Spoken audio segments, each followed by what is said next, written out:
It says it's live. So welcome everyone to April's live chat. We hope to have Andy with us here in the not too distant future. She is going to join us. We believe she had been recording the last few chapters of Lux Voice 6. She'll probably be finishing that up today. And then of course it goes to her audio editor, and then it'll come to me for me to listen to it, and then she'll do corrections, and then we'll hand it off to ACX. So if things go the way they normally do, you're probably looking sometime in June for Lux Voice 6 audio. Hey, there she is. Let me add her over. Ta-da! There she is. Oh, I'm here. Sorry. You're fine. I just started. I was letting everyone know that you're finishing up Lux Voice 6 today. Yep. I am. And then it goes to your editor, and then I listen to it, and then you do corrections, and then we hand it over to ACX for the could be 2 days, could be 5 years. We Yeah. don't know. We're ACX, Yeah. We are at their whim. which is not where I want to be. No one wants to be there at all. So that is Andy has decided to join us today, though. She's taking a break from her busy production schedule to bless us. We will talk books. We will talk probably the struggles of being your own boss as well, because that was talked about on Andy's stream, and I think that people should be a little aware of that. So, but let me do my quick rundown. Lux Voice 6, the ebook, came out 10 days ago. It came out on the 5th of the month. Um, doing what I expect out of Lux Voice. Decent. It's rolling. We did not break the top 100 with rankings, which is a little sad, but honestly, it's a Western setting, so I don't expect it to, honestly, because as soon as you niche something, it drops off how high it can rise normally. Um, Westerns, Fight Town was that way for Hondo, I believe, because it was such the niche of boxing series that it does limit to a degree how far it can rise. No matter how good it was. Still sad. I have never been able to get in contact with him to see if I can bribe him, offset the cost of him doing Fight Town 3, because I would like at least a little more closure out of the series, but oh well. The next book to get published, currently slated for early June, will be Binding Words 10. Um, and then after that, we'll follow Aether's Revival 7, and then Antecedents, and then we repeat the cycle. Andy is caught up on basically recording everything that she needs for me. Podium just put out the pre-order for Antecedents Legacy, I think yesterday, and Yay! that will get released at the end of May. They do really long pre-orders. Yeah, they do. Um, So, and I heard back from Mountain Dale. They are finishing up the last few touches of Dungeon Walkers 4 audio, and we'll probably see that being handed off to Audible in the next week or two. So, probably also sometime in May, which is why we might end up with 2 or 3 books like all jammed into May, because when it rains, it pours. Why Yep. not? We give gifts in groups. And then but then everything is recorded until the next book comes out. So I mean, we have caught up, honestly. So it's not a bad place to be. You guys are not waiting 6 months on audio anymore. You're just gonna Nope. get like three audio books in the span of like 4 weeks. So I hope you have your credits saved. Um, that is the quick recap of everything going on. I'm gonna personal recap though, because last month we had put off the live chat for a day because the dog decided to explode his nose and bled everywhere. The ongoing saga of Loki is the fact that my girlfriends are going to be driving him from where we live, which is just outside of Vegas, all the way up to Sacramento, where there is a university college, I think it's University of California David campus, which has a veterinarian program that deals with vascular surgeries. They're going to be driving him all the way up to hopefully get him seen by the specialists to finally get his nose to stop bleeding, because his nose has bled on and off at various degrees of severity for a month now. A little concerning. Poor Um, Wolfie. the last big one was not even a week ago. It's like I think it was Sunday or Monday last week, and he bled like 10 times, and they were decent bleeds. They weren't just a couple of drips. They were just a couple of drips. We wouldn't be doing this whole let's take him out of state to get him looked at. Um, so hopefully when he is seen by specialists up there, they can, finally put end to the bleeding nose saga of the dog. So yeah, life has been a little crazy for the last month on a personal level. I've still managed to get writing done most days, but it does uh, bring in the idea of mental health when you're your own boss. Uh, when does the crunch in your own brain happen of it's okay to take a day off today? There's a lot of shit going on. You're not in the right space. To step back. You can do that. It's okay. It's something I actually, for me, I thrive best on routine. So like not writing is slightly more detrimental overall for me, because the more I'm in a nice even pace of I know what's going to happen after what, I feel better myself. Um, and for others, it might be the fact that if you take a day off, you feel like you're failing everyone around you, um, which actually is where I am. If I take the day off and I break routine, it's like okay, but if I take a day off today, then what's going to stop me from taking the day off tomorrow? And then if I take the day off tomorrow too, then am I really you know earning the money to keep the house and the food? And it's not an easy place, especially when you're a creative who's your own boss, of figuring out when to step back, and it's okay to do that, and when you can just push a little more to continue what you're doing, even if you're not in the best space. I know you That's were one of the talking hardest about things to that. identify. Yeah. Trying to figure out that balance for me.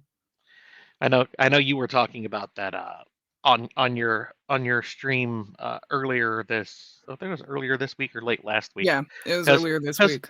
personal issues pop up, and sometimes you just need to it's one of those I can do this.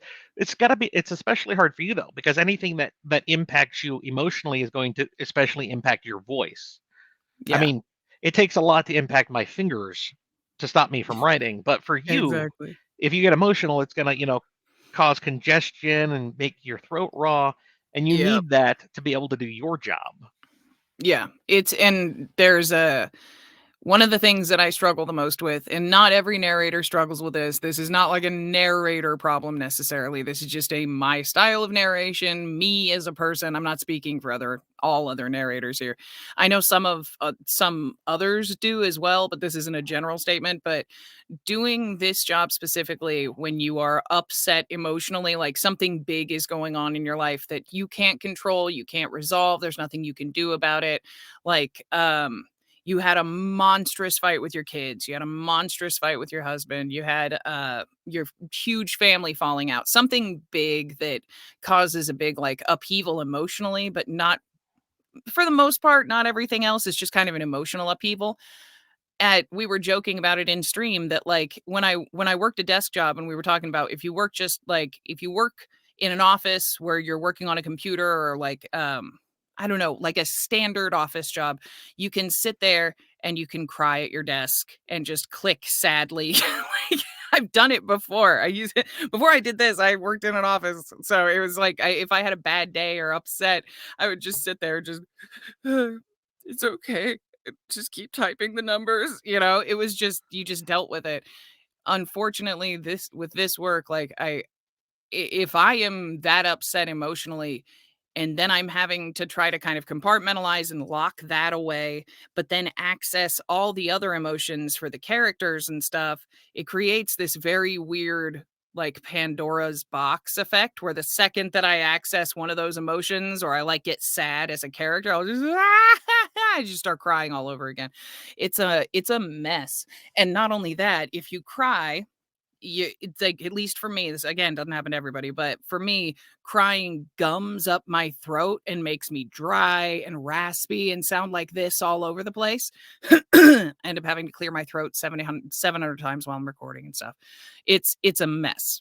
It's an absolute mess. I do everything I can to like not get into arguments or disagreements or big life stuff right before I go into the booth, just to try to prevent that kind of thing from happening. But unfortunately, life doesn't always agree with that. Like, life doesn't work that way. So, Well, it's like when your throat comes up, you've talked about you can't drop your voice to the no, level you need to for some characters. It's a physical impossibility at that point. It's not like you're just like, oh, I don't have the gumption to push for this. It no. becomes physically incapable of reaching the goal you need to actually get the character to sound the same. Yeah, that's one of the most frustrating that's the most frustrating part because it's a physical limitation that I will struggle and struggle and struggle. If you're in the stream, you hear it. It's like I will argue and struggle and try and try and try and try, and it just will not come out. No matter what I do, I can do handstands, cartwheels, tea, honey, coffee, water, soda. It doesn't matter what it is. I'll call it trampoline throat, where it just feels like there's a trampoline, and no matter what I do, I cannot do this. To save my life, I cannot make Doc's voice come out or Greg's voice or whoever. I can't drop it.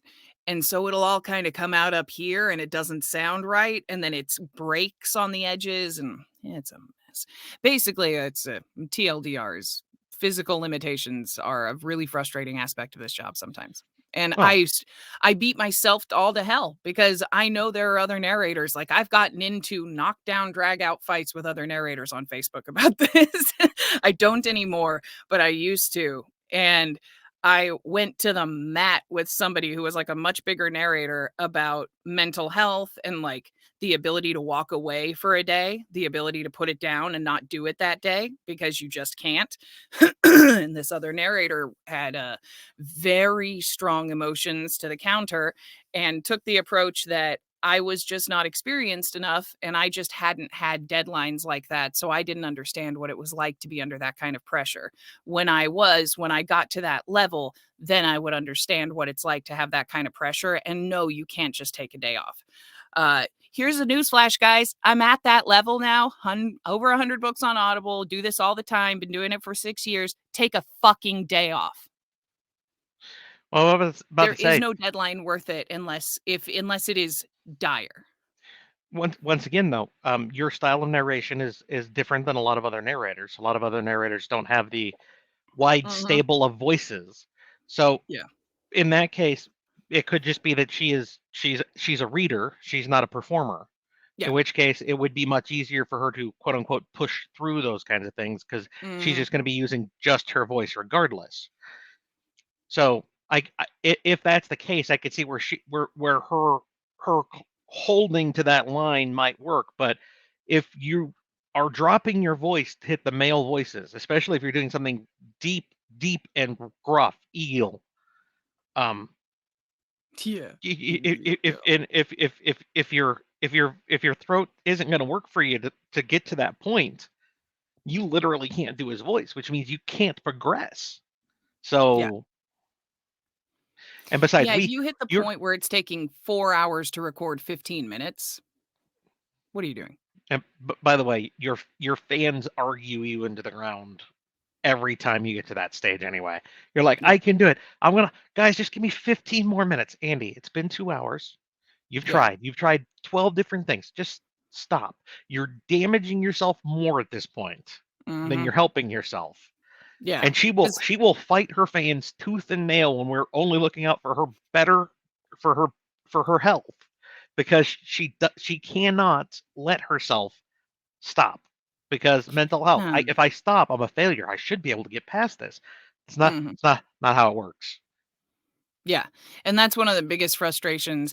I I try to emphasize the idea of just even just acknowledging to yourself that it is oh fucking K to do that. It is okay to take the time.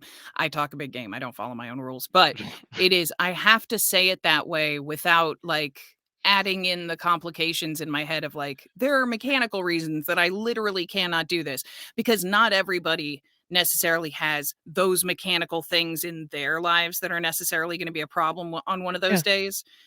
So, but the same principle stands. Like the same principle stands. If you are damaging yourself moving forward, then really evaluate how intelligent it is to move forward at that point. But that is also being argued from a level of privilege. And I understand that. Like I Once have that privilege to take once that day. again, you do have a privilege. Yeah. You're your own boss. Yeah. And you are successful and safe enough that taking a day off doesn't mean you're not going to make mortgage this month. Yeah. Yeah, it That's a is. luxury. So It I understand it that is. part. You like me have gone paycheck to paycheck. You know, Mhm. what am I paying this month that I can put off till next month and then deal with it then? Yeah.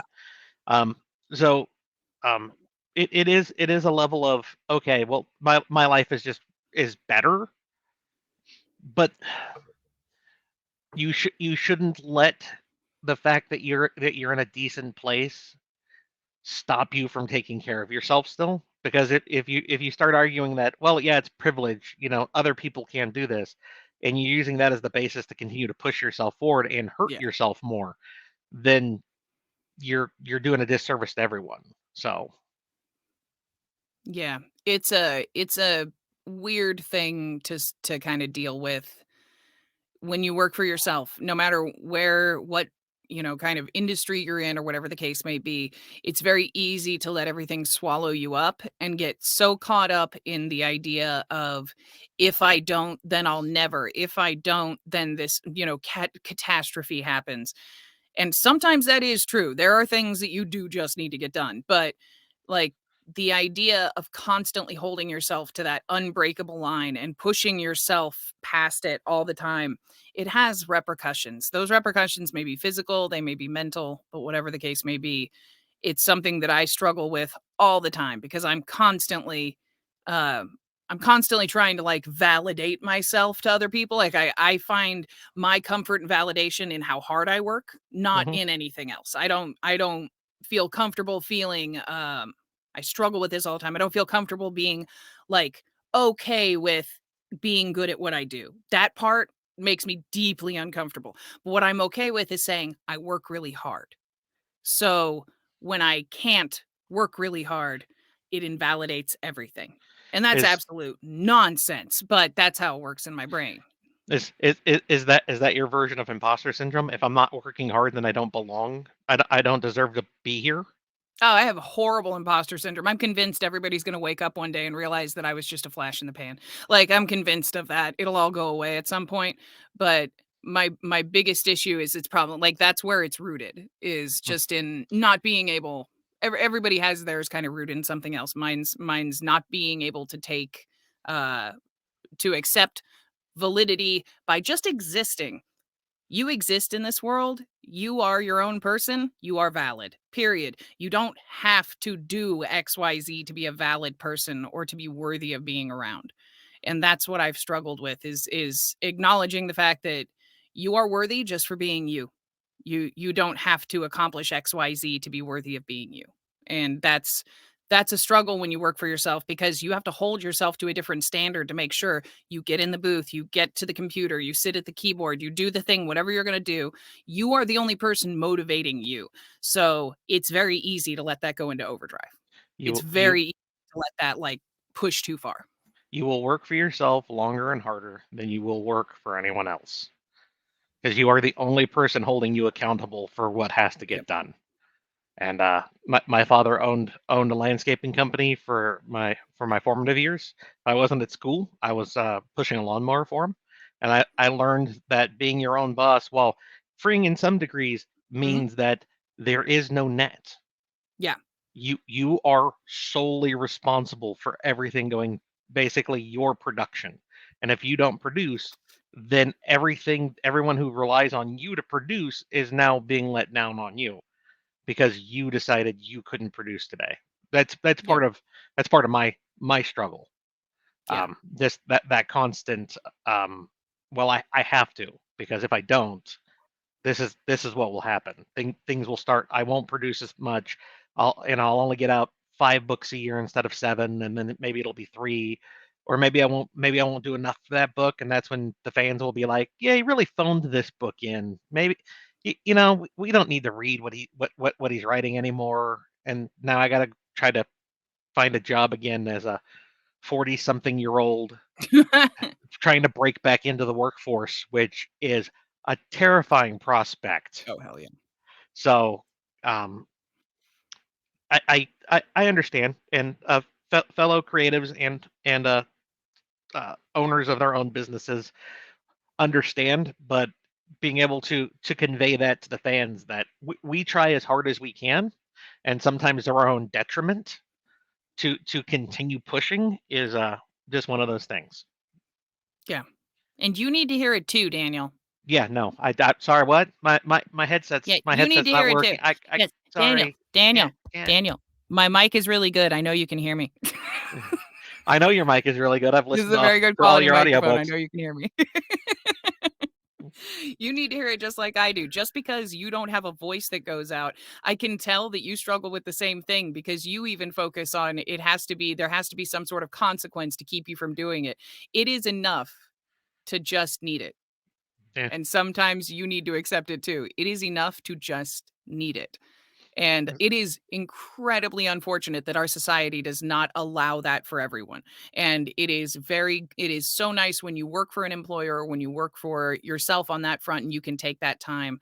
But it's not an option for everybody. But if you do have that option, that isn't the way that it is just because people are lucky. That's the way it should be. We Mhm. should have that in our society. The fact that we don't is sad.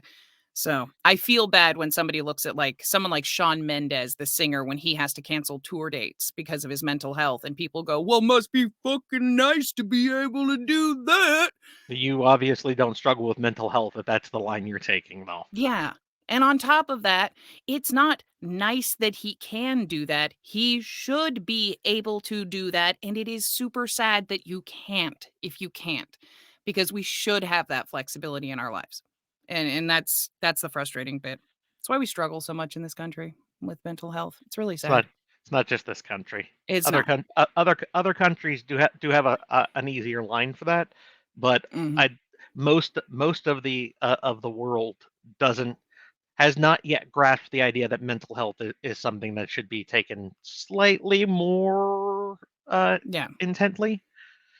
I think it's a product of our times. We've come a long way as a society from where we were backs against the wall. You had to go to the coal mine or else your family starved to death. We have a little bit more, time in our lives now, and there is time to consider things like mental health and stuff. So it's going to take time for society to kind of reorient from the coal mine 14-hour work days, do this or your family dies, and turning that into, okay, cool, but that's why people were dying of heart attacks at 40. All right. So let's Oh, calm down. yeah, but you have to remember those 6-year-olds were productive, Andy. Right?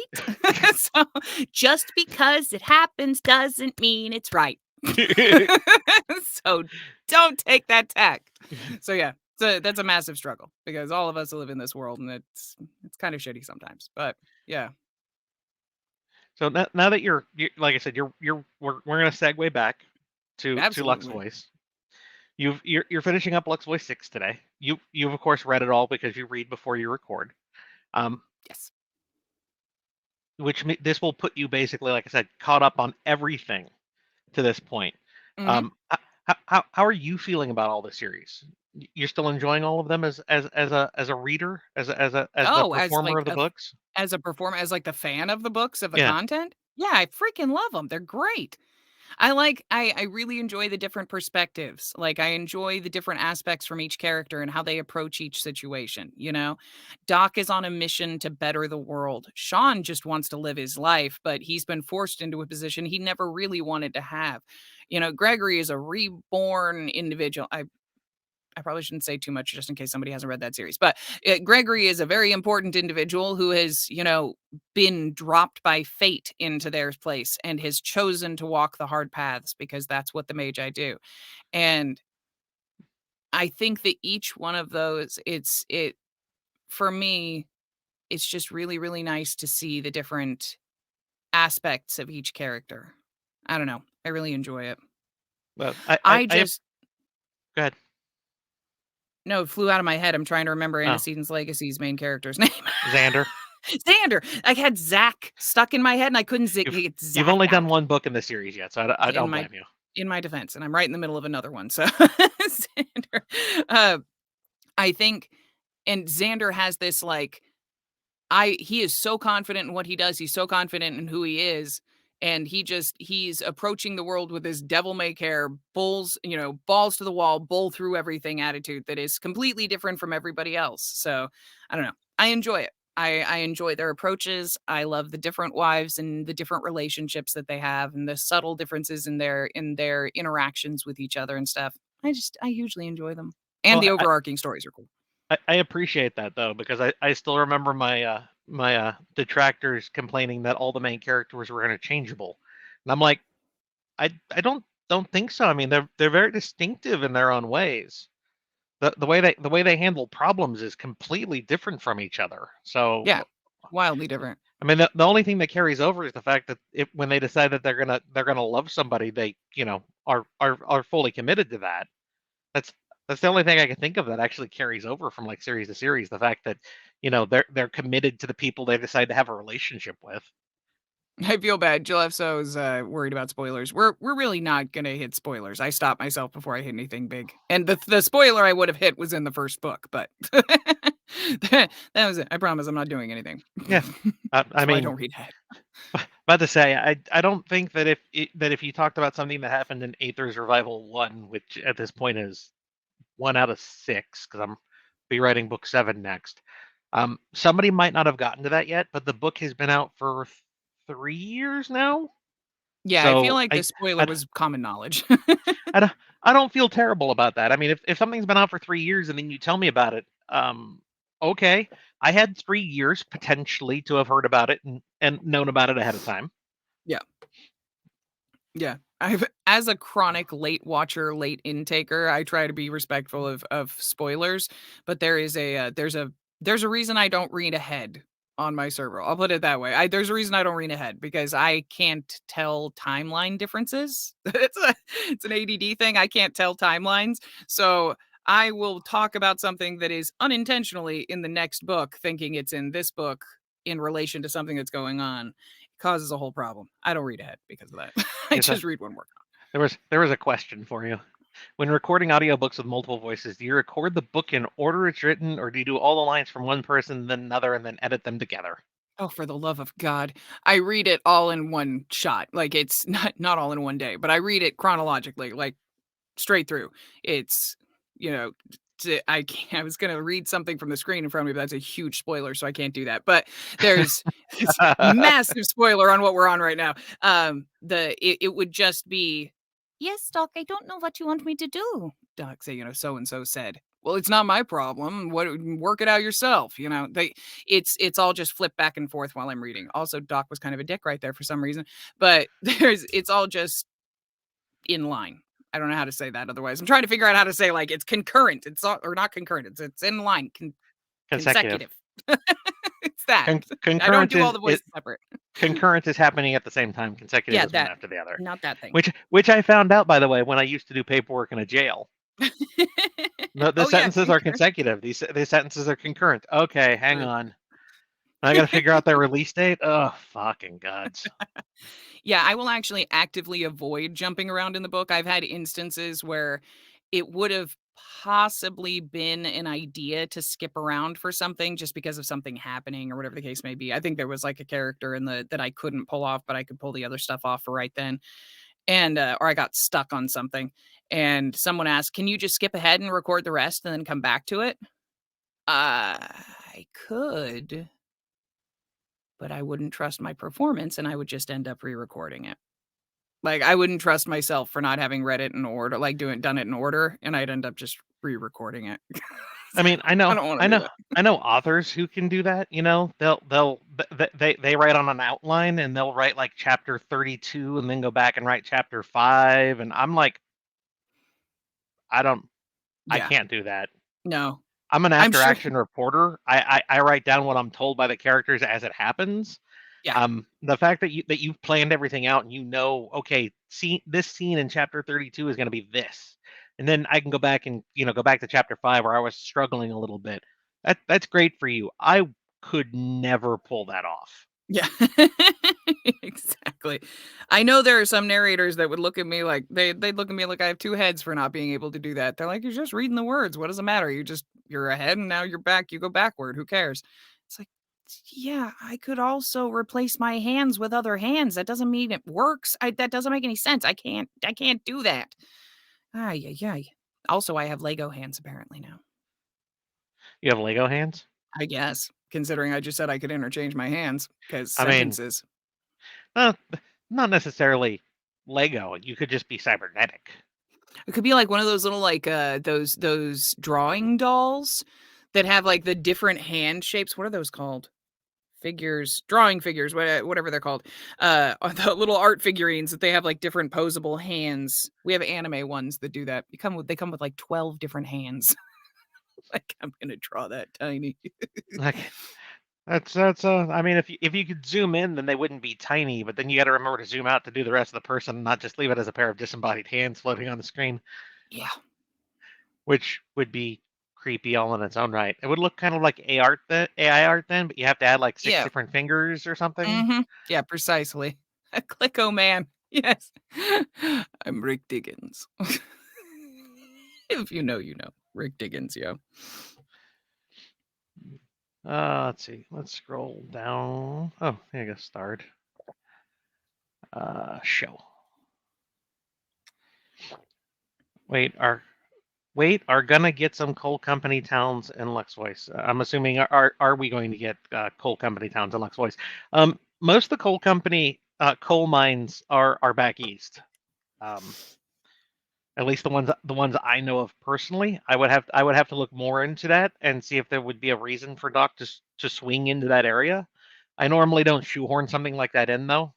If I know that he's going to San Francisco or whatever I decided to call San Francisco in Lux Voice, I will go back and look at historical facts for Frisco in around 1875 to about 1885. Normally, I give myself a nice 10-year gap, and I'll look. Okay, do any of these events would they fit into what's going on with the story? Like if there's a major earthquake that rips through the area, and hundreds dead, thousands injured, that might be something I would include when I write the scene. They get there, they settle in, earthquake rips through, and then Doc does what Doc does. He goes out and starts helping people. That would be something I would include. I wouldn't be like, oh, there's totally a coal mine up, and I know there's not. So don't look at me strangely, Sacramento. I wouldn't. I know there's not, but yeah, I wouldn't be like, I'm totally gonna put one in there because now I wanna talk about coal mines in Lux Voice, because that's just not how I work. So Somebody says there's one in Wyoming, and that's the one place that I don't want one because Wyoming has the hardest of the converted names to say. You're welcome. That was I hate that one. That was one of the first ones that I had like flipped letters on and was like, I'll use this. And then a lot of my other ones since then are easier. I just basically I looked at converting actual names. Mississippi is Big River for one of the tribes that live down near Mississippi.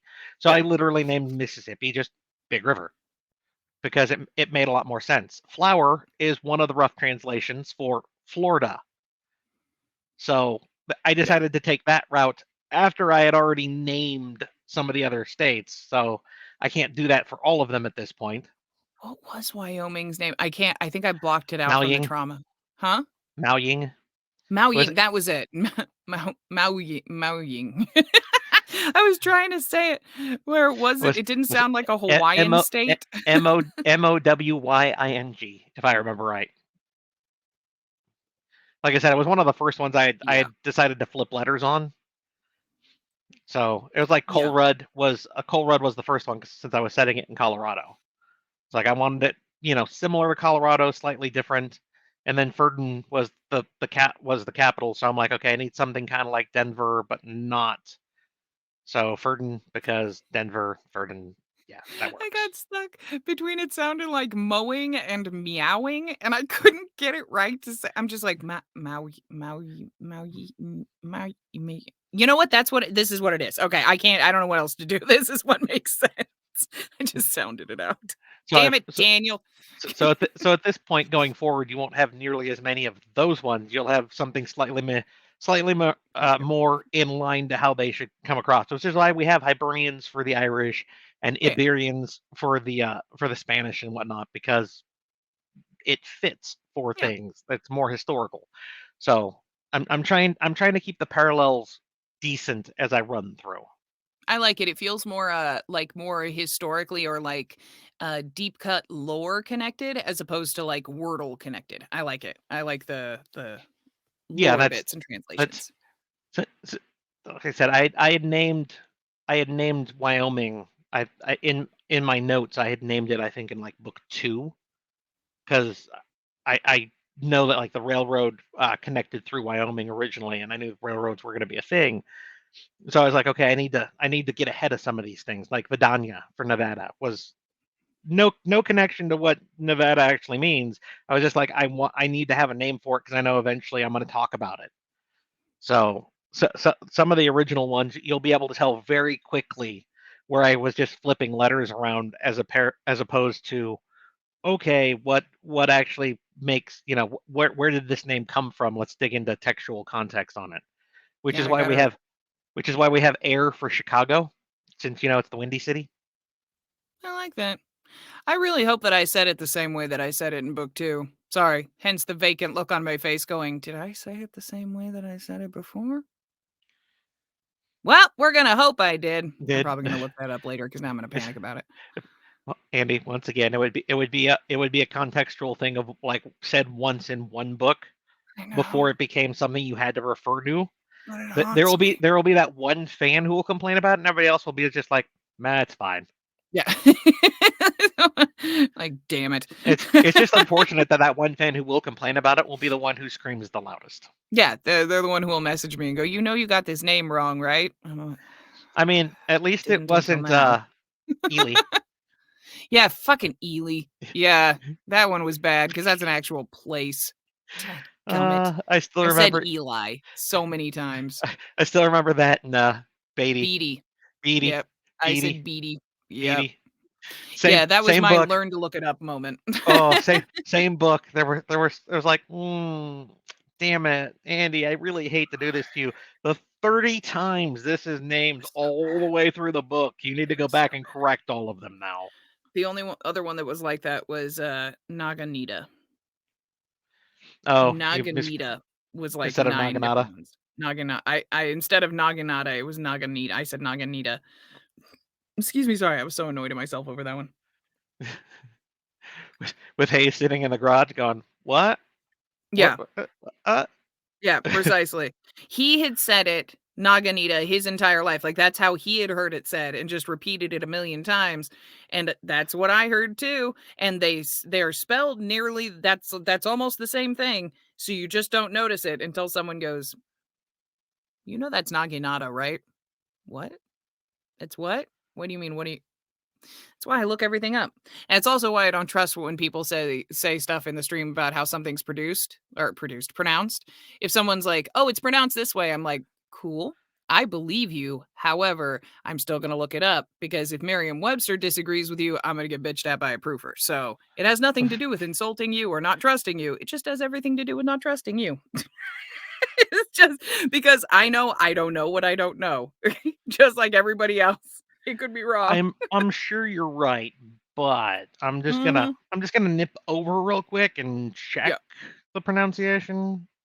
The number of "oh shits" I've gotten are it's I can't even count them. It's just, "Oh crap, that's how it's said? Really?" And it's like, "Yeah. Yeah, I know. It's weird. It's super weird." It's gotta say it right. Stupid icker. Let's see. Oh, something from my mother. Oh, how do you make the time to read the books and then perform the magic of voices?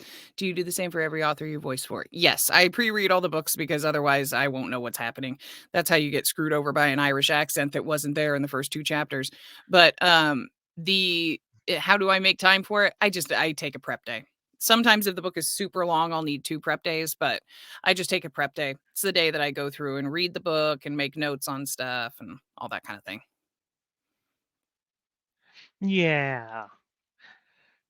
Then she gets to my books and she sees the names and she's like, "Fucking Daniel, really, Daniel, Oh, really?" I have free reign, which is even more dangerous because then I forget to write it down and I have to go look it up when the next book comes around. What did I do again? Damn They it. were Now I only supposed to remember. be a bit part. Why do I have to go back and find them?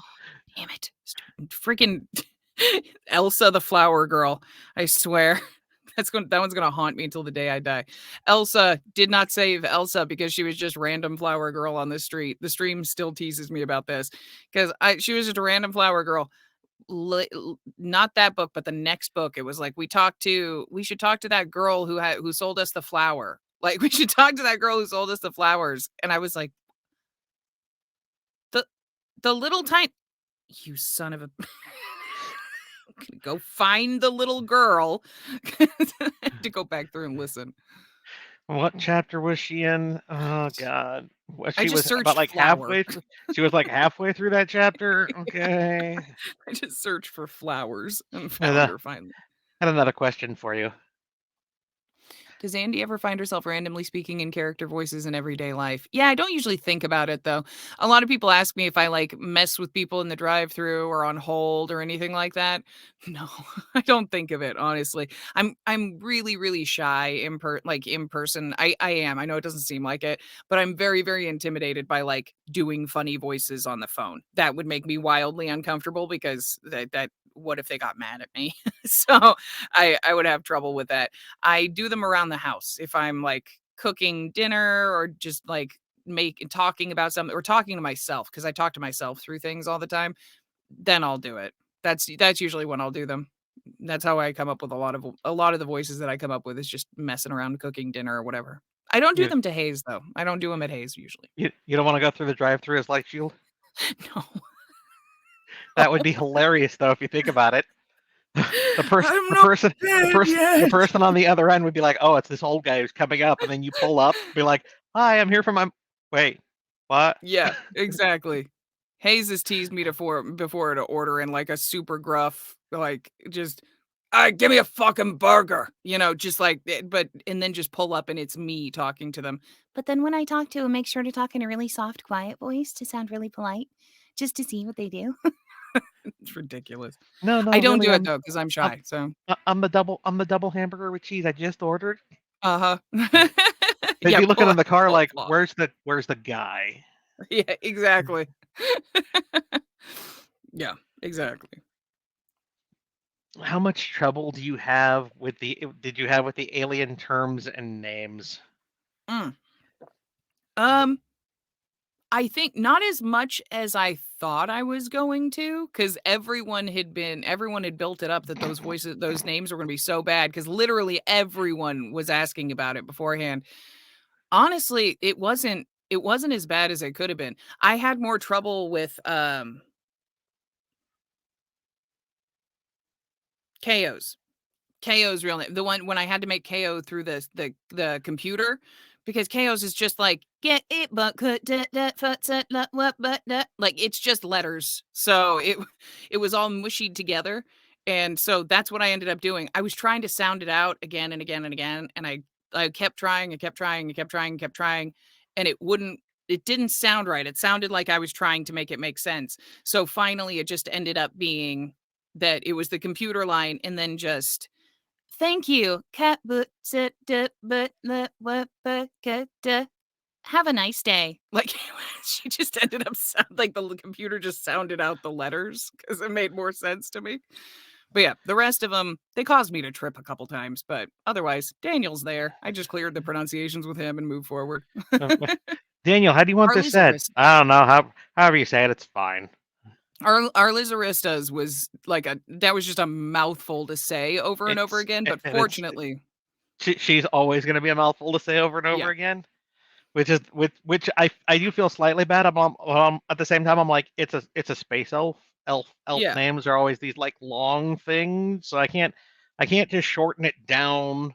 But at the same time, Xander in combat going, yeah, no, I'm not saying that every fucking time. Just no, It's diva, so you're long. diva. It's Just so long. accept it.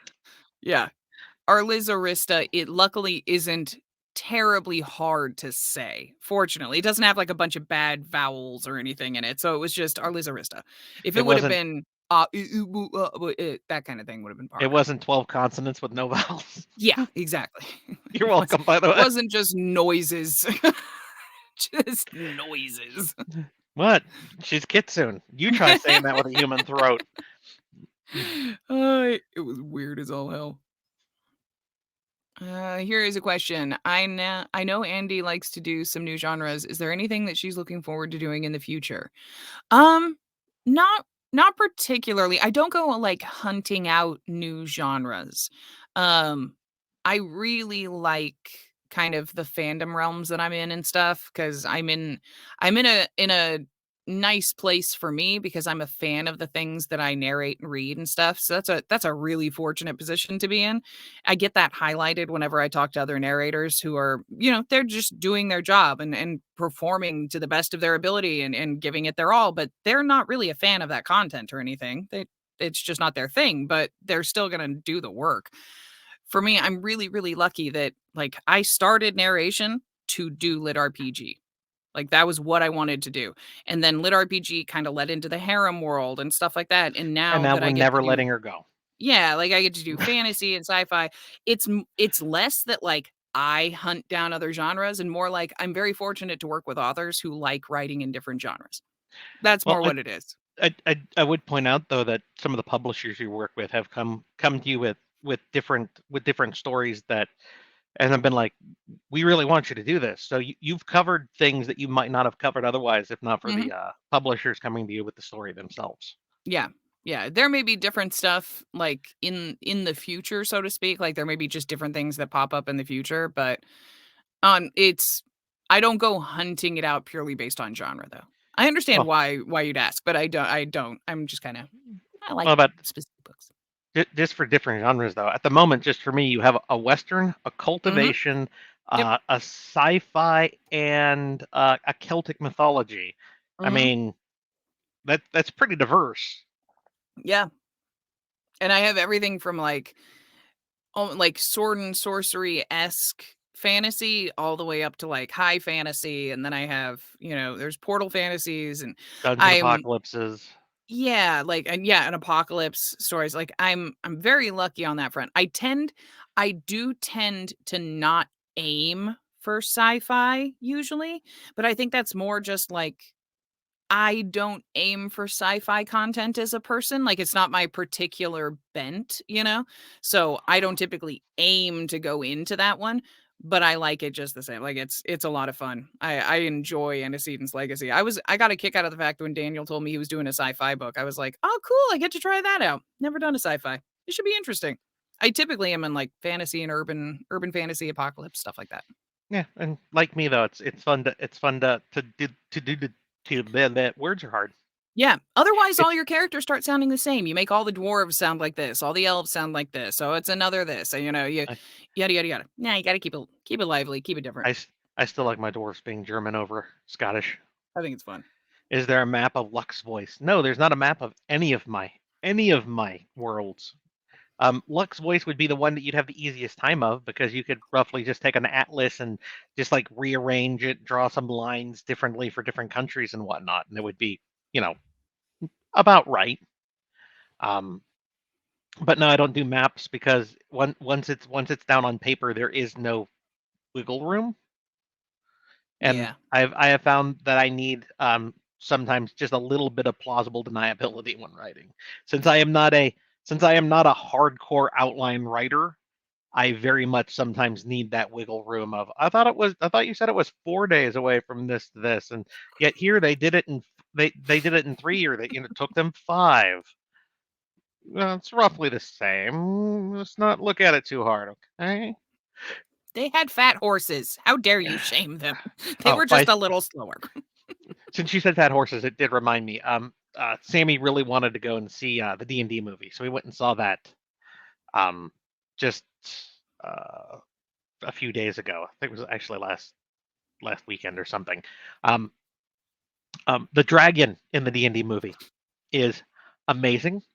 I'm going to give 15 seconds of spoilers, so if you don't want to hear anything, close your ears. It's just the dragon, not about the movie in total. What a fat dragon is fucking amazing. That chunky boy.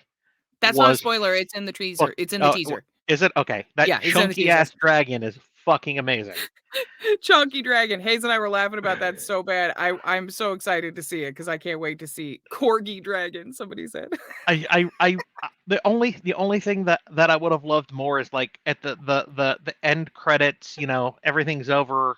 You know, if you stay in the theater, I would have loved to have seen just like a random group of people like getting up from a table, being like, "Yeah, we'll see you next month, right, Jim? Yeah, cool." You know, just kick it back to the fact that it's friends sitting around a table playing D&D. I would have liked that just as a throwaway right at the end, like end credits. But of course, it didn't happen. I'm a proponent of that. When I talk about D&D, we've had like multiple discussions about that. When it comes to making a D&D story, I like movies like The Gamers, where you see them at the table and stuff. You know, like that's such a component. I would have been fine with none of it being talked about or shown all the way through the movie. Just like I said, end credits. Credits are done. You know, the movie's over. You know, where they show Thor's hammer at the end of like Iron Man 1 or whatever. Just that very end. By the way, would have been that people getting up from the table and seeing like the fat dragon mini on the table and being like, "Yeah, it was really cool, man. We'll see you next month."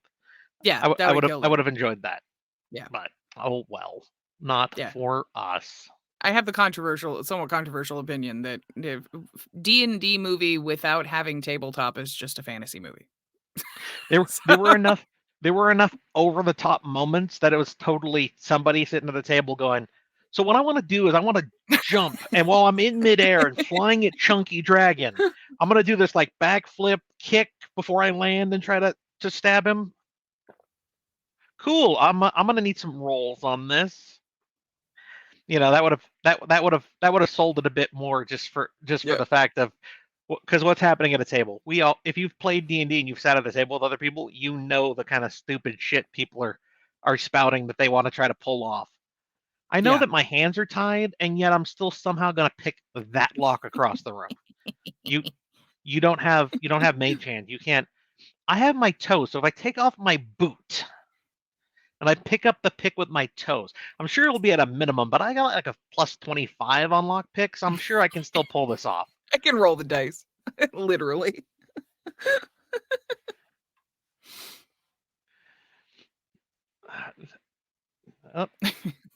Me and Holly fighting for supremacy here. Does anyone else have the issue whenever you read a new book in a series comes out, you have to go back to book 1 to start again? For some series, yes, depending on how long it's been between books in the series. Like traditionally published, especially 2-3 years in between books, I could totally see that. My books, not as much. One, you normally get a book within 6 to 8 months of the last book of that specific series coming out. 2, I do enable X-ray as soon as I can normally, so you can touch on a name and get, you know, this is Doc's fourth wife. She looks like this. These are the things she's good at. Just to help refresh you on who some people are. This is the maid who cleans the parlor and their manor. So when you see Bidham for like 3 lines in one book, you don't forget that Bidham is the maid. You know, you can be like, okay, hang on, who is she? And then 2, my blurbs are normally written as a quick recap of what happened in the previous book, with then maybe a couple of sentences of, and what will happen next, to help kind of refresh people going in. But even then, I cheat because I reread the last book of a series before I write the next book of a series. So you just talked such a big game and then ended up. I have to make sure I'm in character voice when I write. It's not my fault. Yeah, that makes sense. When I'm reading other people's books, I don't. I just picked up, I think it was Jez I can't say his last name. Kajio. I can't. He's British. Um, I just picked up the fifth book of his Age of Man series, and it's been, I want to say, six months or so since I read book four. The first chapter was a little rusty, but I figured out enough. I've pieced together enough to keep going on. And if I Sorry, stumble on a name, I'll figure it out. I'm losing it at Jez. I can't say his last name. He's British. Yes. Oh, yes. You don't Kajeho, know him? the You traditional don't British name. you don't know Jez, the British guy? The way you said that, I was like, he's British, you know. And it's like, what? No, I don't know. How is that a British name? Because the It's Brits like conquered the Williams. world at one point. Everything is a British name. That is true. That is real. Yeah. Valid. Since Doc knows so much future tech, couldn't he just be in the front of all future tech and become the tech mogul? I mean, in a way, but you have to remember they don't have traditional electricity. Most of their stuff runs off of soul stones, so there's going to be some differences in there. Um, could he do something like that? That's like that's the same question of how come Sean hasn't invented bicycles yet. I mean, it's not a hard device. He totally could. He just hasn't had a reason to. If you read through Luck's voice, you'll see where, especially like through book 5, we won't even talk about book 4, when he's talking to um God David Rockfell in Rockville. Yeah. in book 5. There's some of that where he talks about things like, oh hey, the telegraph. Wait, that's the precursor to the telephone. Telephone should be just starting off right about now. Mm-hmm. So there are hints of him trying to get ahead of some things because, of course, he who controls information controls the world. Something that I think people forget even in this day and age. That information and how you present it to the masses influences the masses to a great deal. That's always one of my favorite questions, or one of my favorite statements, by the way, is the person who goes back in time ruling the world, or like the person who goes back in time being able to like take over, because we have so much knowledge from now, and we know all of these things that are going to be developed and all this kind of stuff. And if we got sucked back in time, we'd be the rulers of everything. Here's the thing. How many of us actually know all of the developments, the led up to each invention, when they came along, and how to handle the associated technology required to create those inventions? One of my favorite ones was a guy who talked about the whole make a toaster. I'll just show people how to make a toaster. And then he had to go mine the copper for the wires himself, and had to go mine out the metal and all this kind of stuff. He did not come up with a toaster. That is not what happened.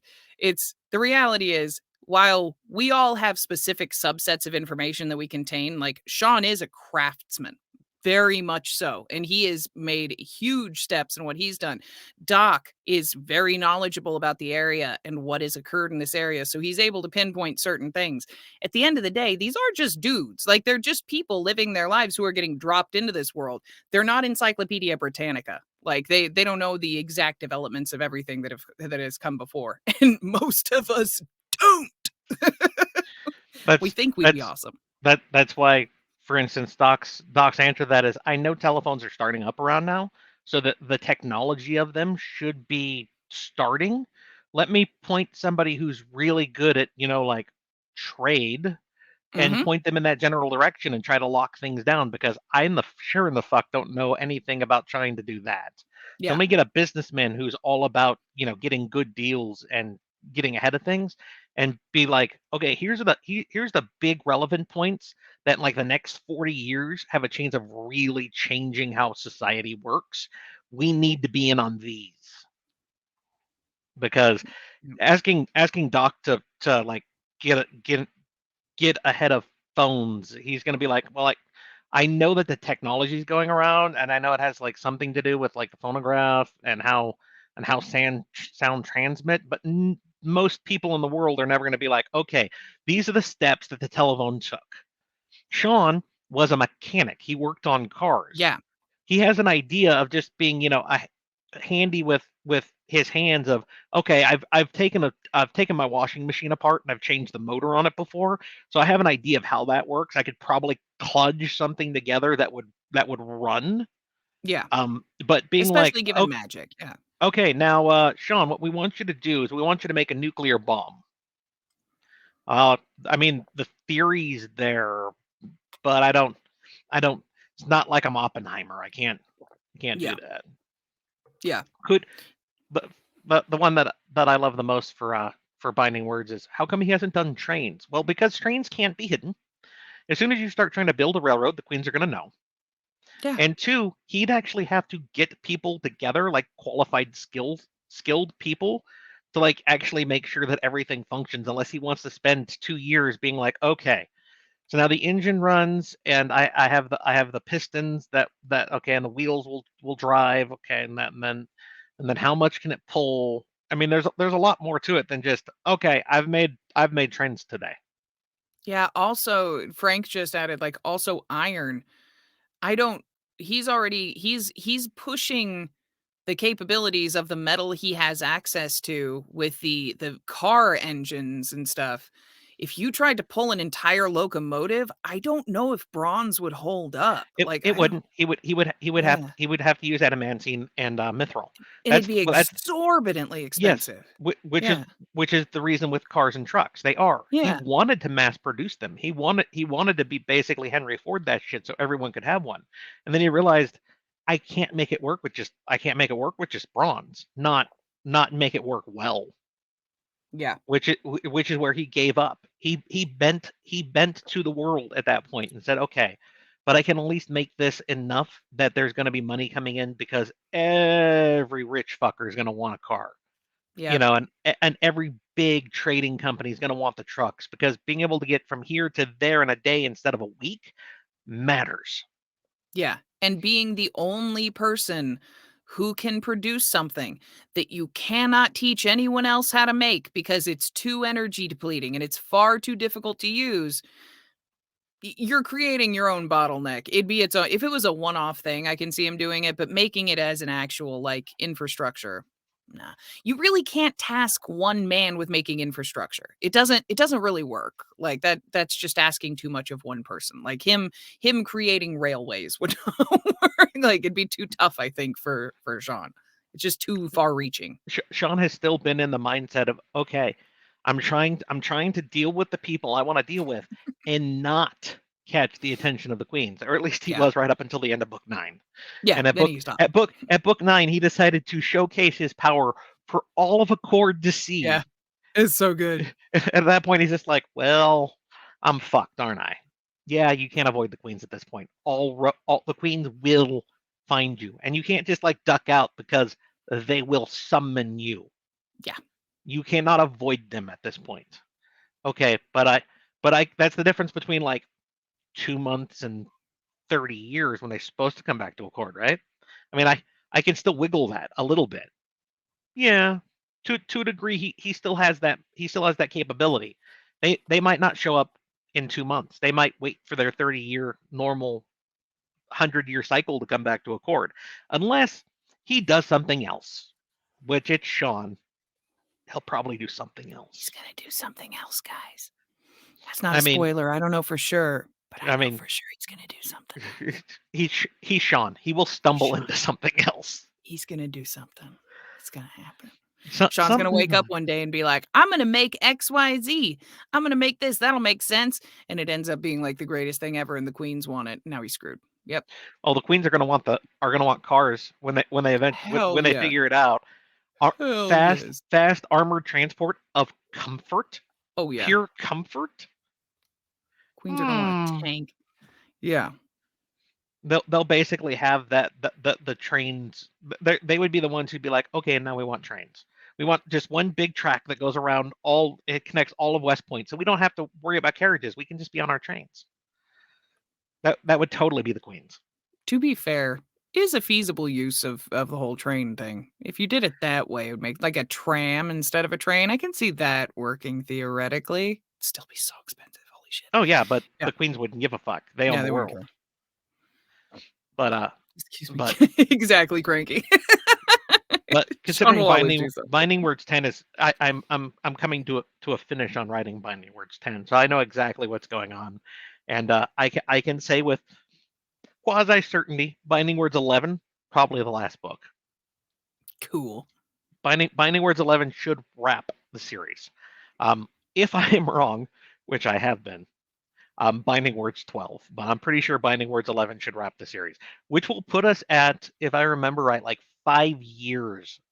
Because Binding Words 11 would be like right at the end of this year, early next year. So it'd be 5 years of Binding Words.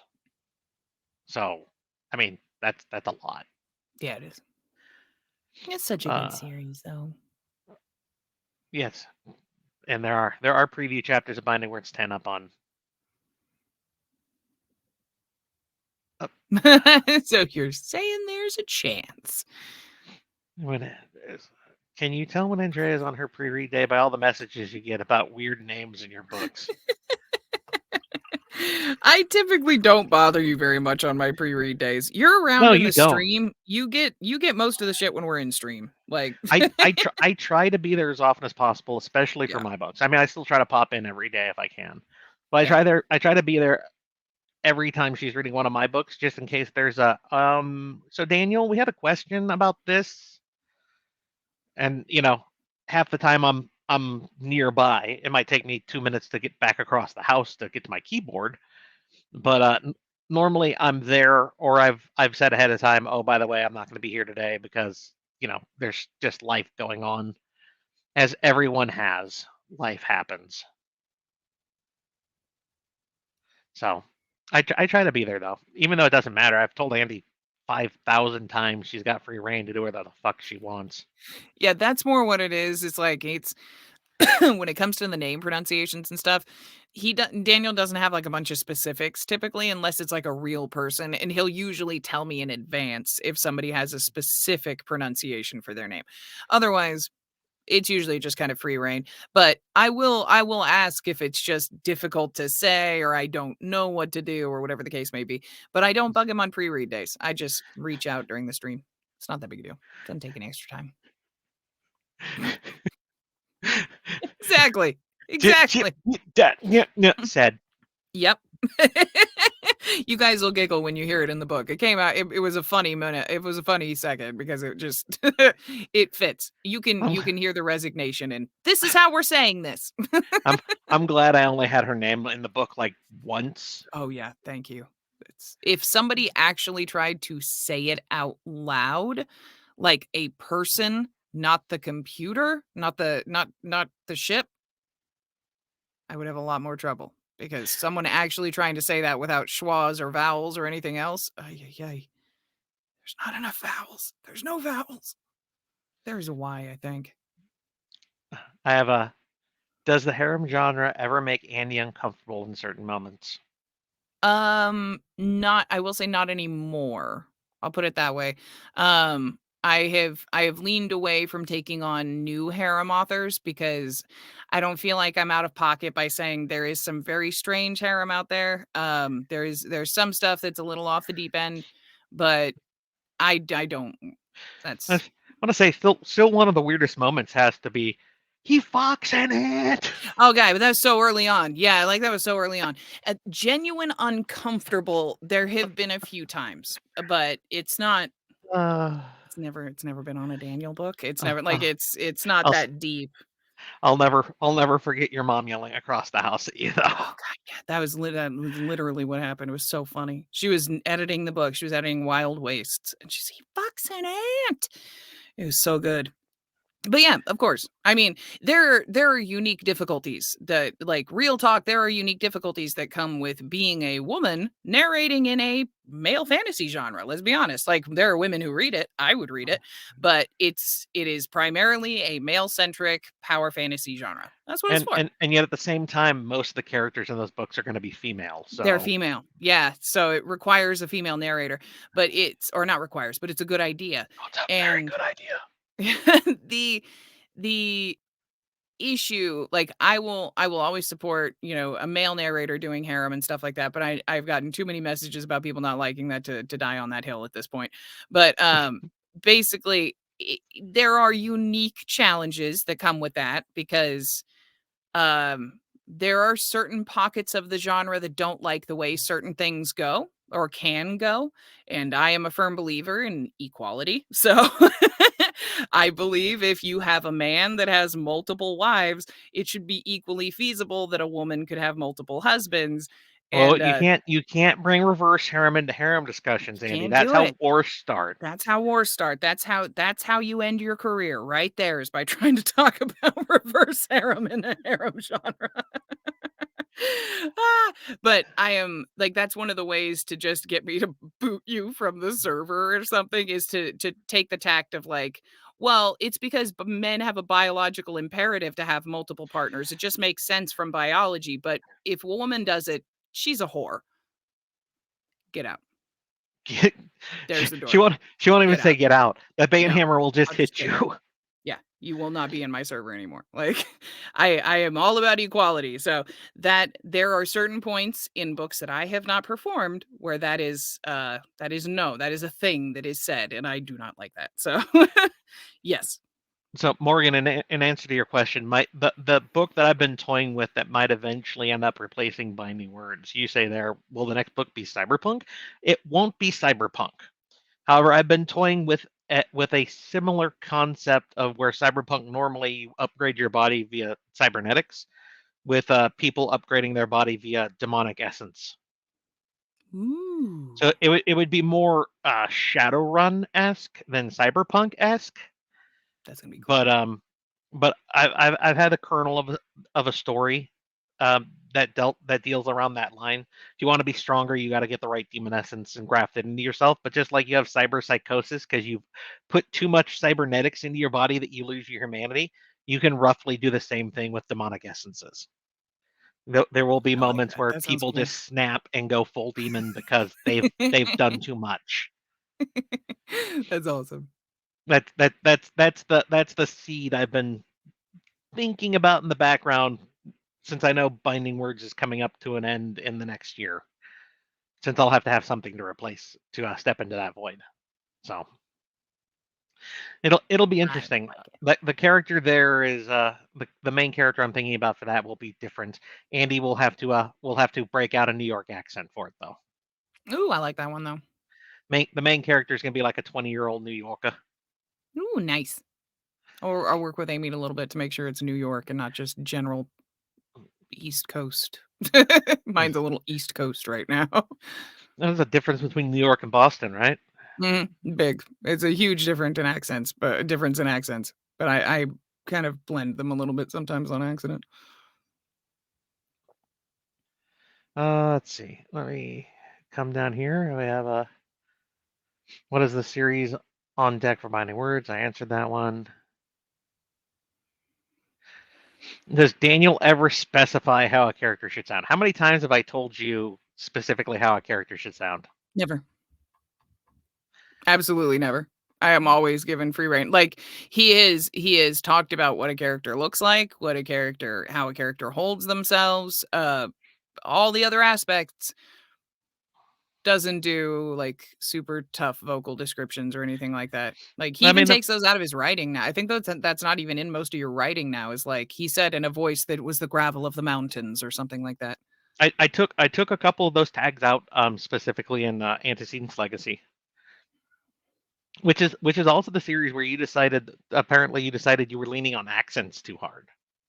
It wasn't that I was leaning on accents too hard, it's that I couldn't rationalize why they would have accents if they were using a translation module. It made no sense, and I've And heard that argument online before too, so this which is funny because the things I took out was specifically the fact that people sounded like Irish or whatever yeah. because his AI was translating it for him. Therefore, it might have come across. The elf might have an Irish tinge to her because that's just how he would think. Fey, elf, fey, Scotland, Ireland would be how his mind would go. But I took all that out to give Andy more freedom than just trying to pigeonhole everything. Because then every elf is going to be just Irish or Mhm. Scottish, and I was like, I want to give Andy a broader range, but at the same time, it's okay to edge them a little bit if you wish, just because it's a giant goddamn universe, and it's okay to do that.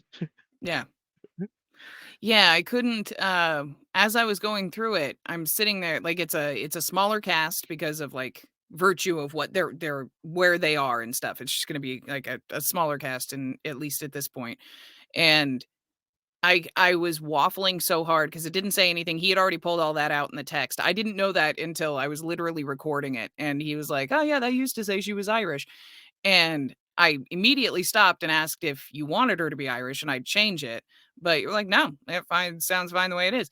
I could not. I've seen that argument so many times online. I've seen it. I've had it with myself when translation modules are in place and stuff. It doesn't, I couldn't wrap my head around the computer making an accent for it, even though there is like a feasible reason, like you just listed. I didn't see it in my head. So the the bits that I took out wasn't just that her voice sounded like that. It was also the two mental lines of him going back and forth with Zelda in his head about how come she sounds like this.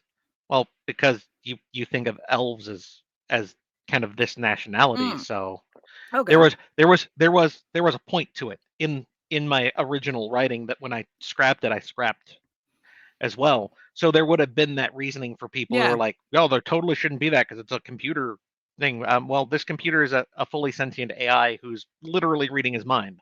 So there's a bit difference than that, or me just talking into a microphone and having a robot voice speak it out for me. Mhm. But I wanted to give you more freedom to do whatever you wanted since they are alien Mhm. species. So I tried to scrap all that out, but I didn't, like I said, her accent, the bit about her accent got left in accidentally, so it had to get It wasn't even worked her, around. it you didn't even specify the bit that got left in wasn't even her accent necessarily. It just said, like it just said the words, like, what is, does she always talk like that or something? It didn't even list, like, that she was Irish or anything like that. I can't remember what the line was, but it just said something about, like, why is she speaking, "Oh, I'm gonna play accent roulette," or something like that. Like, he says, Hmm. "Oh, great, I'm gonna have to play musical accents," that Yeah, kinda thing. because Zelda said, "Well, I can I can change it later if you want to." Was Yeah. part of that back and forth with her. And it's like, "Oh, great, musical accents or something." Yeah, And that's what it was. I scrapped most of it, but apparently that line got left in. That's the How only did thing that did. That was it. How did Shinhofen meet and then get Andy to perform his books? Well, the first time I heard her do narration was my friend. I was getting a ride with a friend at one point, and he had Wild Wastes playing in his car. So of course it was also the scene, funnily enough, where ant sex happens, and I went, Gotcha. well, if she can narrate that and get through it without a problem, she can handle whatever I write without a problem. So I guess I'll reach out and see if this ultra talented person who's apparently doing all the voices in this section, the male and the female voices, can would be willing to do my stuff. So I tentatively reached out on Olive Branch with Apocalypse Gates 1, and she was like, "Okay, I guess I can work with you," and patted me on the head like a lost puppy, and I was like, "Ha." And I've trailed her around ever since, and now she can't get rid of me. I was so excited about that too. That was not a lost puppy situation. That was like that was the first time that I'd been reached out to by another author that wasn't Will that had a male lead that wanted me to perform their book. So it was a big deal to me. It was a really big deal. And now whenever she tries to use the crowbar to get me off her leg, I just hump harder. I enjoy it. I I have hope a so because callus at this point, but I love it. there should be a callus there. I mean, I'm It's my not slowing down. it's my Daniel callus. Yeah, just ignore it. He'll be back here again in another month when I start another one of his books. You jackass. Remember, swallow, don't spit when taking a drink. Okay. I feel so bad sometimes because if people don't know that we're friends outside of stream, people are like, "Does she talk to all of her authors like that?" No, I talk to this asshole like that because we game together and shit. Like, he's a friend of mine. She talks to all of them this way. Every From one what of I've them. heard, the secret discussions she's had with some of her other authors are even more risque. She knows better to go down that road with me because I might take it seriously. Yeah. Sadly. Exactly. Uh, where was I? Sean can kill off all the nobility by releasing motorcycles. I mean, Yeah. yeah. create a whole new generation of donors if we needed them. I don't know. Do you really want a noble liver? I mean, Valid point. I didn't think that through. let's see. Your bloopers. The exploded blooper. Oh, poor Ben. Ben exploded. Oh, that made me laugh so hard when it happened too. That I just busted out laughing when that happened. Oh, that was funny. I think it was Ven explained or Yeah, something like that. it was supposed to be explained. Yeah, and I said Ven exploded. Ven exploded. Just it was the worst. Yeah. That was a moment. Van exploded, and then she was like, "Your Discord was like, you gotta keep that one." Yeah. And they were right. You do have to keep that one because Van Yeah. exploding was like, well, that's a thing. Yeah. Where was I? Skinny's all right. New Shinhofen quote. He wanted to Henry Ford that shit. He really did. Sean wanted to make cars available for everyone. Because, if you can get around, you're not stuck within 5 miles of your home all the time because you can't leave the farm. It's different if you have a car and you can go, 60 miles in a day and not have to think about it. This is true. So hang on. I think it's impossible for Sean to not do something else. I mean, valid. Totally valid. It's not even like he's trying. No. It's just that he keeps doing things and then going, "Oh, I shouldn't have done that." Shit. Binds all the staff, life bonds every staff member, and then, oh shit. That's right. I forgot why I shouldn't do The this. whole God, Mina thing. Yeah. I forgot. I'm not a callous, cold-hearted bastard. I forgot. Fuck.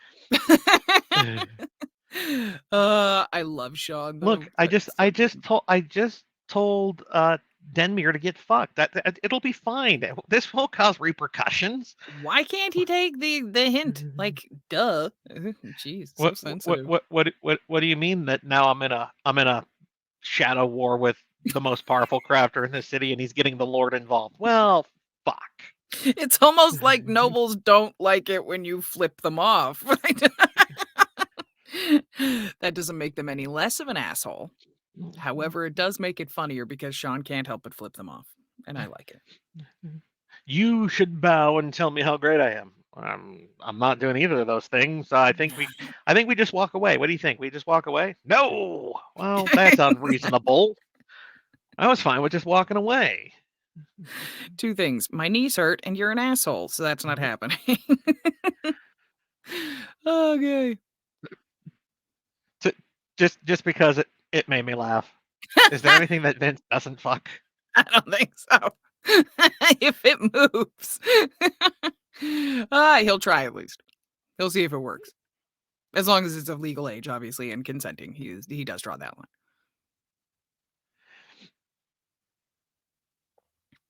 Angie and Gothy. And then my boyfriend's introduction to Andy was her narrations of AG and Gothy. And then he got to meet the person who made certain noises that echoed into his ears.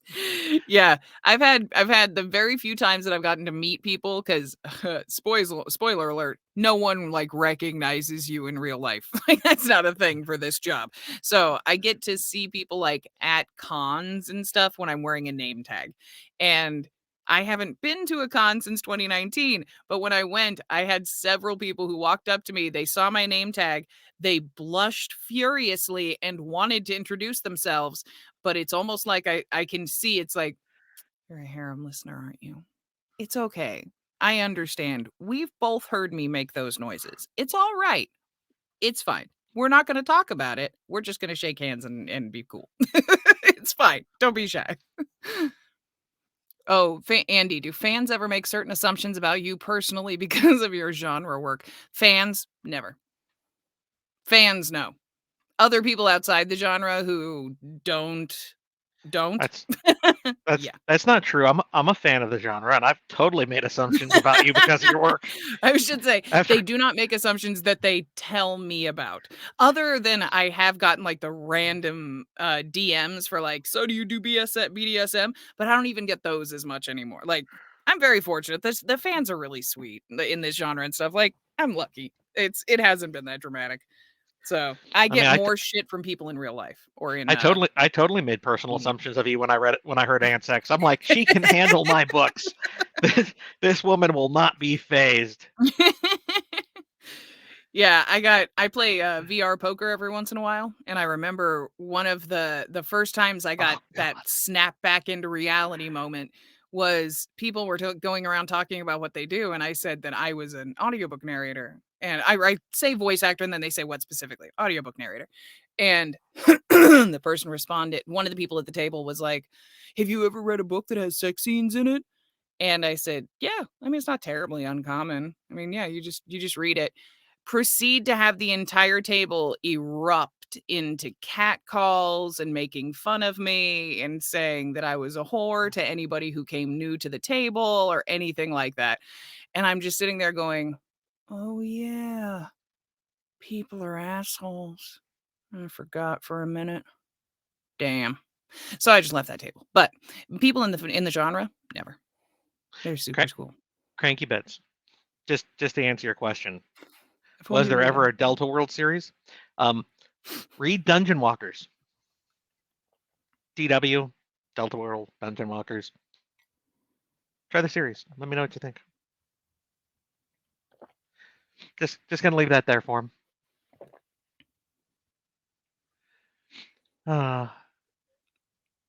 Knowing I want to pull this up. Knowing I love those three, which would you guys say is the best next series to go between, Aethers or Lux Voice?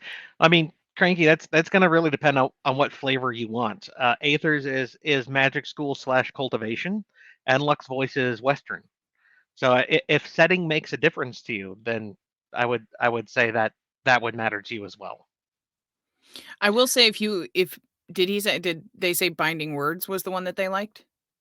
They liked Alpha World, which was before you, Apocalypse Gates, and Binding Words, I believe.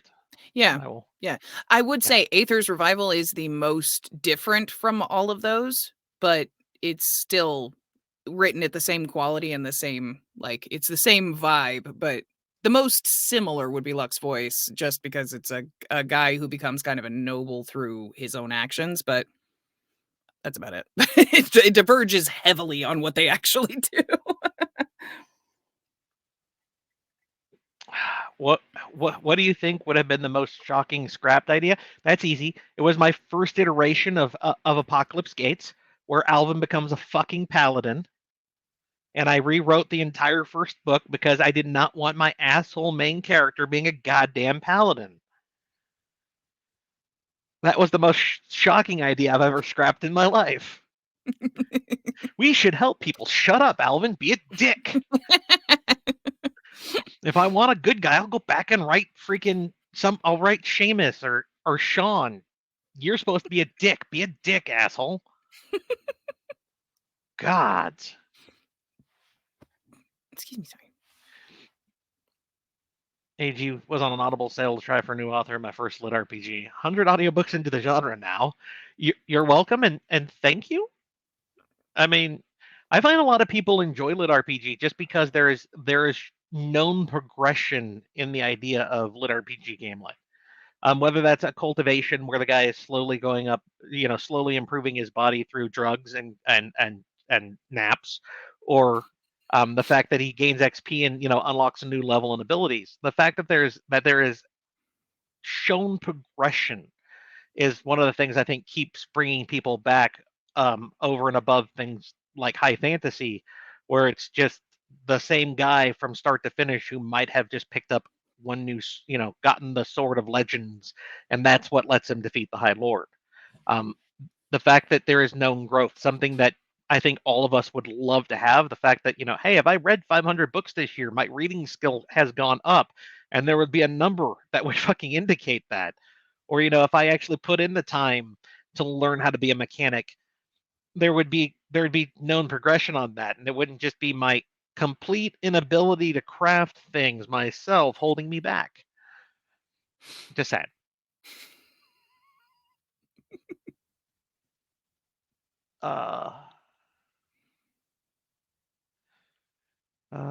Go for the stream.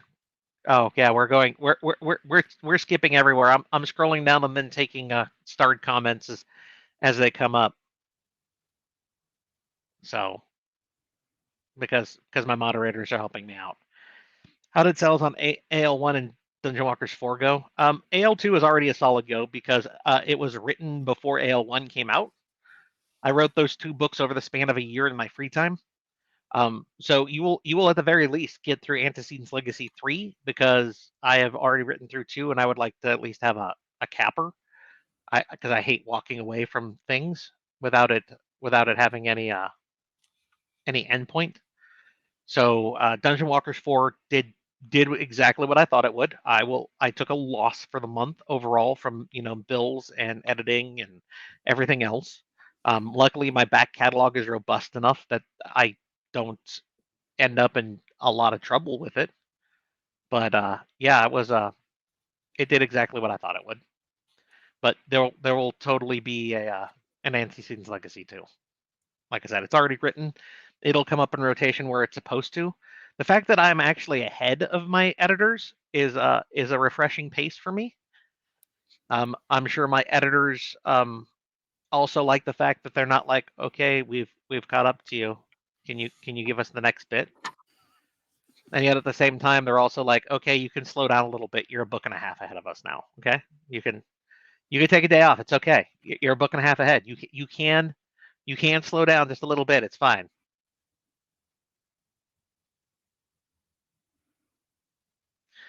This is gamer friend chat. If you aren't cursing and insulting each other, then is it a friendship? It's true. That has been true of every. My editor just told me to take a break. Right. just flat. And I'm gonna make sure it's up there. She's in cahoots with my other moderator. My editors do your editors threaten you? No, never. They've never done that. It's all fine. I've heard them on there. I've heard it. No, they would never do that. Together. Everything's fine here. Please don't ask me these questions where they can hear me. No, there's the sound of a riding crop in the background, but I'm not sure that's a bad thing, so it may be unrelated. You can't trust it.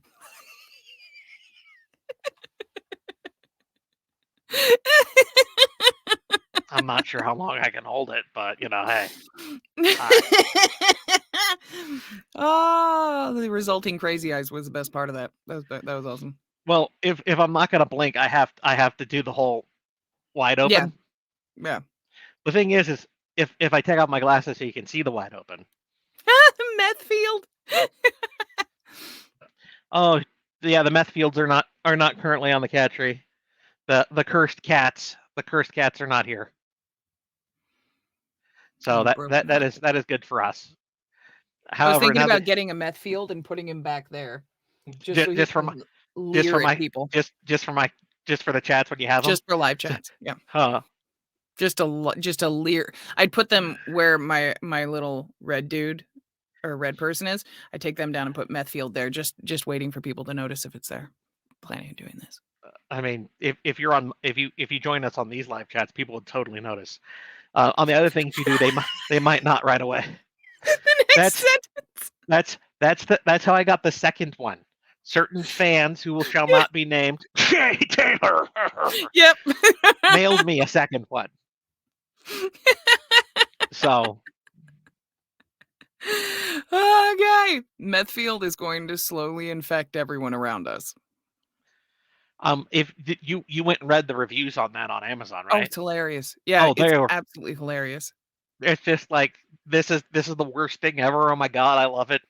Yeah, it's the stuffed animal version of the Haribo sugar-free gummy bear reviews. Oh god. Yeah, those are the greatest. I love them so much. Well, if I ever wanted to get cleaned out, all I have to do is eat another couple of these. Right? I touched the face of God after eating these gummy bears. It's because I was dying in the bathroom, but let's not talk about that. Oh, I shit out gum I ate when I was 2 years old. How is this even possible from gummy bears? It was supposed to stick to my ribs. It's not there no more.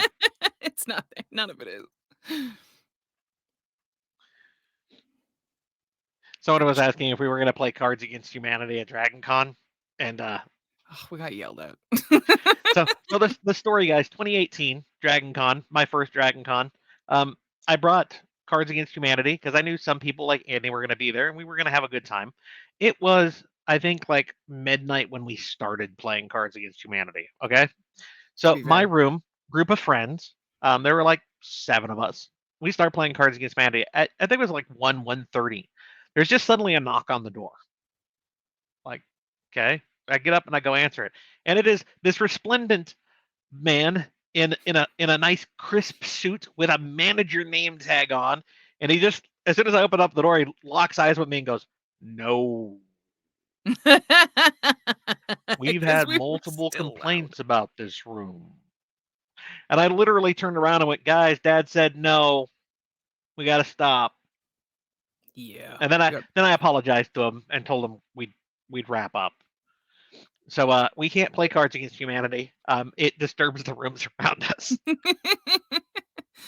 Who knew there were people who actually wanted to sleep? It's Dragon Con. You're not supposed to Yeah, sleep. I mean, exactly. just because I was at a non-con hotel that's fairly pricey that might have people there in town for like business. Go Unrelated. stay at a Motel 6 if you want to sleep, dude. Yeah, exactly. Oh, so good. Yes, it was 2018. It was 5 years ago. That was the year Andy came in costume as Gothy. I still have the Mhm. pictures. Yes. That was the Especially, first and last time Andy wore a corset. I still have the balanced beer cups picture as well, Yes. because yeah, because that was Yeah. great. Yeah, Don't worry, it was an act of I physics. won't I won't share that one around. That's staying in my private collection. Yeah, that was there are several pictures of that moment, and I asked specifically that not be shared around just because of the context of that. Now, it probably wouldn't be as bad as it would have been then, just because Then, I well, I mean, you've adapted and changed a little bit over the last 5 years. You've come to realize that yes, you narrate harem, and that yeah, the dirty, filthy perverts like me who write them, um, aren't going to look at you sideways for having that yeah, picture. However, if you ever wanted to land a job with, I don't know, like Disney or something, that's that would be probably the not problem. the image you Yeah. want floating around on the internet. That's not the one. Yeah. It's and it wasn't explicit. People I've had a couple people message me and be like, "What was that picture?" It wasn't explicit. I was wearing a corset and sitting down, and it was an overbust corset. So it shoved my boobs like all the way up, Can like confirm. yeah, it was everything was completely lifted. So I was able It to was balance 2 cups, 2 full cups, like plastic solo cup type cups. I was able to balance them on my boobs. It just she had the shelf of does it. boob. Yeah, it was a boob shelf from the corset. That's it. It wasn't that explicit. It was just an embarrassing picture if you don't know the context. Well, you say embarrassing. I Yeah, don't. yeah. By virtue of corset, there was balancing going on. Have not worn a corset since. Uh, Very uncomfortable. where is I? Is Leggy Lass from Alpha Company based on a real person?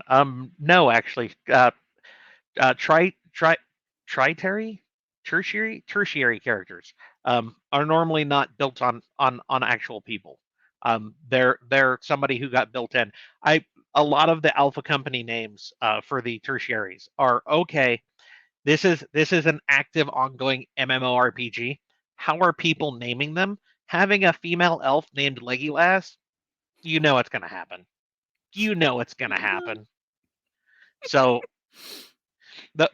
those ones made it in just because you knew it was going to happen. The necromancer called Dr. Bone, you know it's going to happen.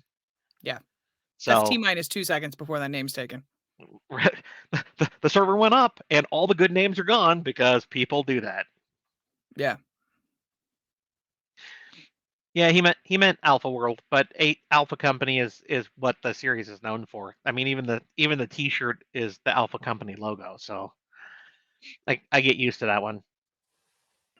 Where was I? This one. And also this one. Oh, she got the hat on too. I did.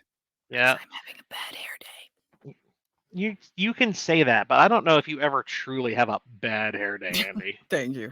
You're like, it's terrible today, and I'm like, and yet it still looks better than my hair because you have some.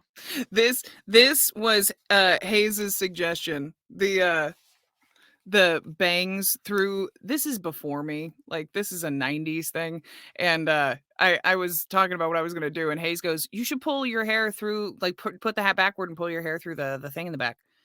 And I could not comprehend what he was talking about. I thought he wanted me to like brush all my hair forward and have it coming out, which made no sense.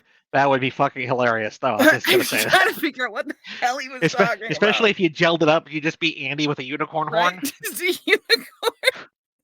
That's the best part, because I cut my hair off. It used to be down below, like at mid butt, and I cut it all off. And one of the best things has been being able to just pull it out and hold it and then let go, and it just like stays off my head because it's been so heavy for so long.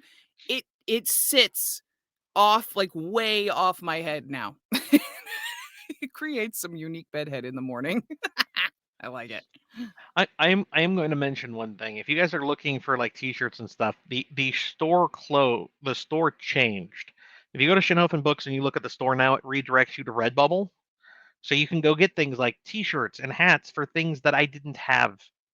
Like, so if you wanted a Binding Word shirt and it wasn't in your size because I didn't reorder sizes, you can actually go get that T-shirt now from Redbubble.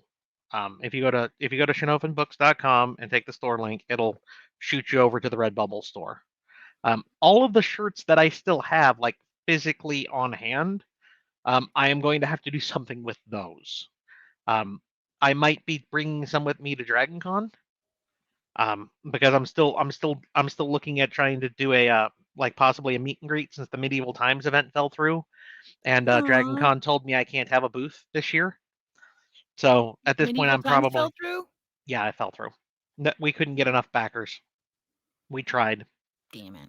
I was one of the very few people who was like, yeah, I'll totally help fund this again, and other Damn people who had been like, yeah, we'll totally help this. When push came to shove, they were like, yeah, no, we're not going to do that.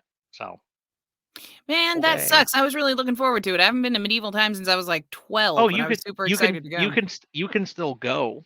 We're just Yeah, not doing a lit RPG event this year. Now it's going to require me organizing that, and that's not going to happen. Right? I have to have an event to go to. Otherwise, I'm not going to actually just go to Medieval Times. So I will probably look at doing a meet and greet like in a spare ballroom somewhere, and I'll have my three, 4 fans who show up to DragonCon show up and make me feel good about myself. But I will probably end up with bringing some shirts down to just give away at that as well, because I have hundreds of T-shirts, especially of the Alpha Company logo, that I have on hand that I will eventually have to do something with. So I'll probably give them away at different events when I go to them. So if you want them for free, it's not really free. You have to show up at an event. There is a chance. Otherwise, you can go to Redbubble and purchase things, especially for things I don't have, like Binding Words hats. If you wanted a hat specifically, so I thought one of the girls was a seamstress. Am I wrong on that? My girls? Yeah. No. Dang, I thought one of them was. I was going to ask why. I was curious as to why you hadn't made a blanket out of them yet, because you can make like those quilt blankets out of all of the logos. I would have to get my mother to do that. My mother does so. So Daniel's mom, we need to talk later, because that would be a good present for Daniel. It would be It would be the most comfortable blanket ever made. It would be. It's like a Daniel quilt. Well, in that case, now you need 2 of them, so you can put them on each side and then fill it with stuffing. Exactly. If you just did it with just the T-shirts, it would be more of a throw because it wouldn't have stuffing in it. But no, you'd have to put batting. You'd put the batting and the backing and stuff on it so that it had like a nice weight to it. This way you You can know what? never It get has up to to be the an weight of anxiety your blanket now. words. I Now it's a 40-pound blanket. Yeah, now we have to make it a The weighted words blanket. weigh so That's much. Yes, that has to happen. It has to be an anxiety it has to be like a weighted blanket with all of the shirt logos being the pockets for the weighted parts. Yeah, this is becoming a better idea in my head. I would Unfortunately, I can't. I would never be able to write again. I'd be crushed under the blanket. It feels accurate that Daniel's shirts would be a comfort device. Like, it feels accurate to me. It's good for you guys. Don't worry. Just let it crush you. I'm furious. I forgot to change my mug out. I'm I so mean, mad. it's not like somebody just sent you like 4 Mhm. different mugs or anything, Andy. God damn it. You're They're wearing the sitting you're right wearing out the there. hat. You're wearing the hat. You're wearing the shirt. It's I fine. did most of it. I got most of it. You did it. You did enough. You know the best part too? I was wearing this shirt this morning anyways. Like, I was literally wearing a Daniel shirt, and I ended up being able to come do this today because we're not doing the podcast. So I was able to be here, and I was like, oh well, I gotta put. Never mind, I already have a Daniel shirt on. I already got a Daniel shirt on. I just need to do something with my hair. Ooh, look, hat. Yeah, hat. I have a Daniel hat. Convenient. That wasn't until after I tried to fix it for 30 minutes, and it was a lost cause. Well, this was gonna Yes. work, but now it's not because reasons. I mean, Yeah. Andy's already a unicorn. She's already unique and special in her own way. So she's just not the unicorn you normally associate the word with if you're talking about harem and poly, because that's a different context altogether. It's a different thing. Different use of unicorn.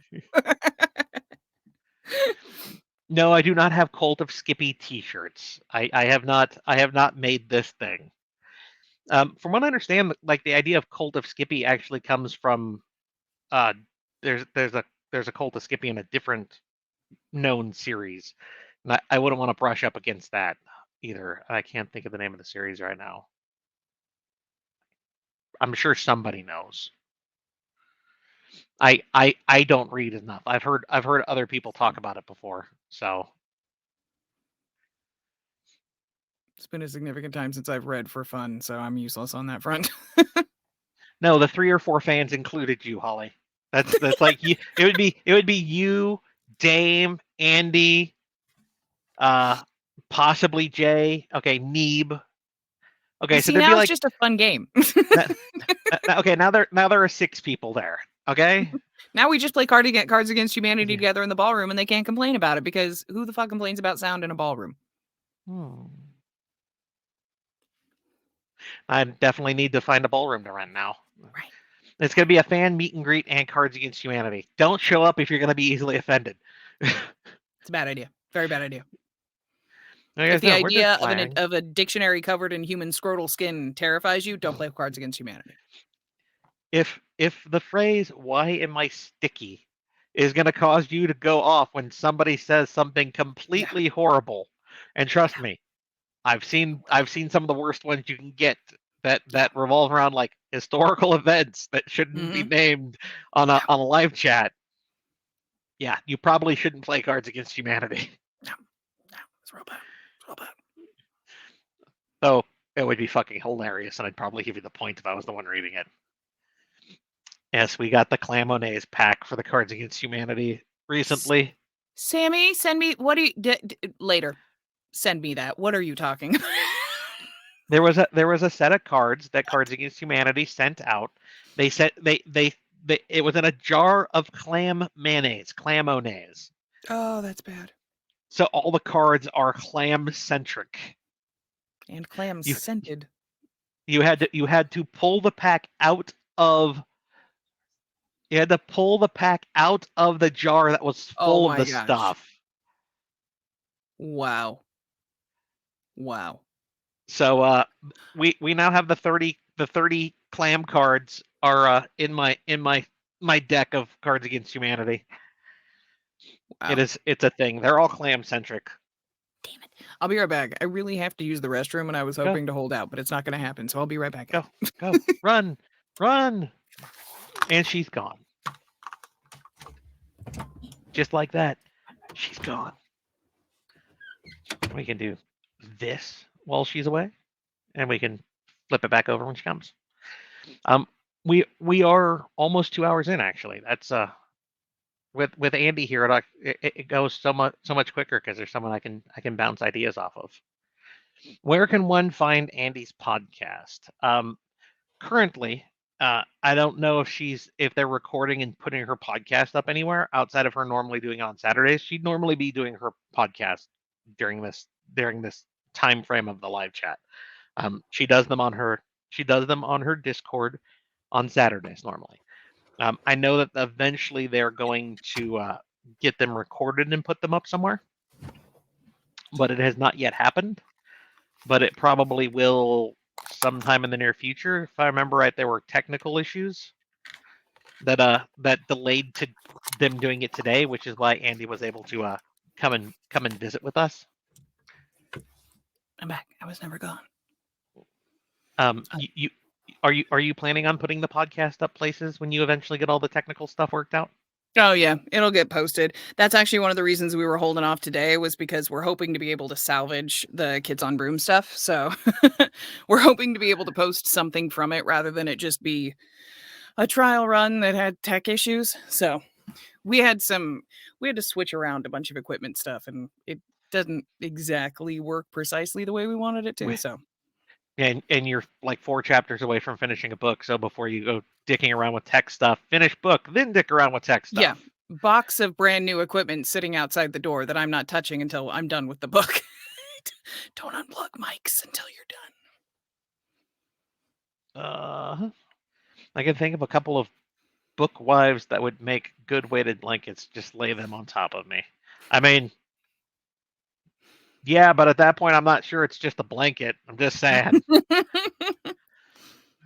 Especially if you get some of the very driven towards certain activities book wives.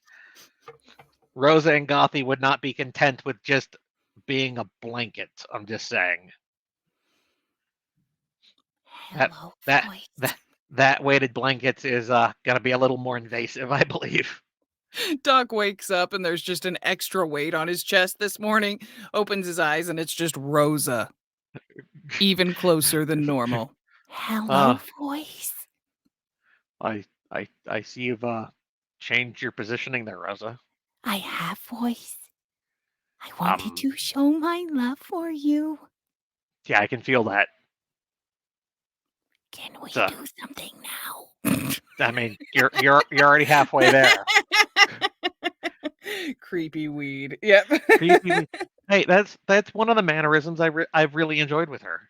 The fact that she's just like, I'm just gonna kneel by the side of the bed, and when you sleep, I'm just gonna stay right here and watch you. Just watch you. I mean, it's, as Doc says, that's creepy as fuck. If you wake up every day and there's just,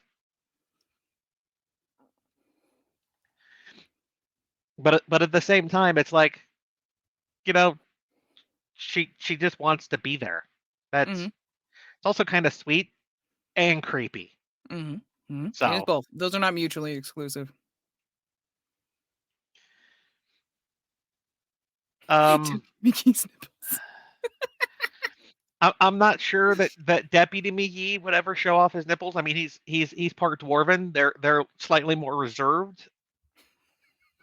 But the insider joke there is Hayes, Andy's husband, did a book with her way back near the beginning of her career.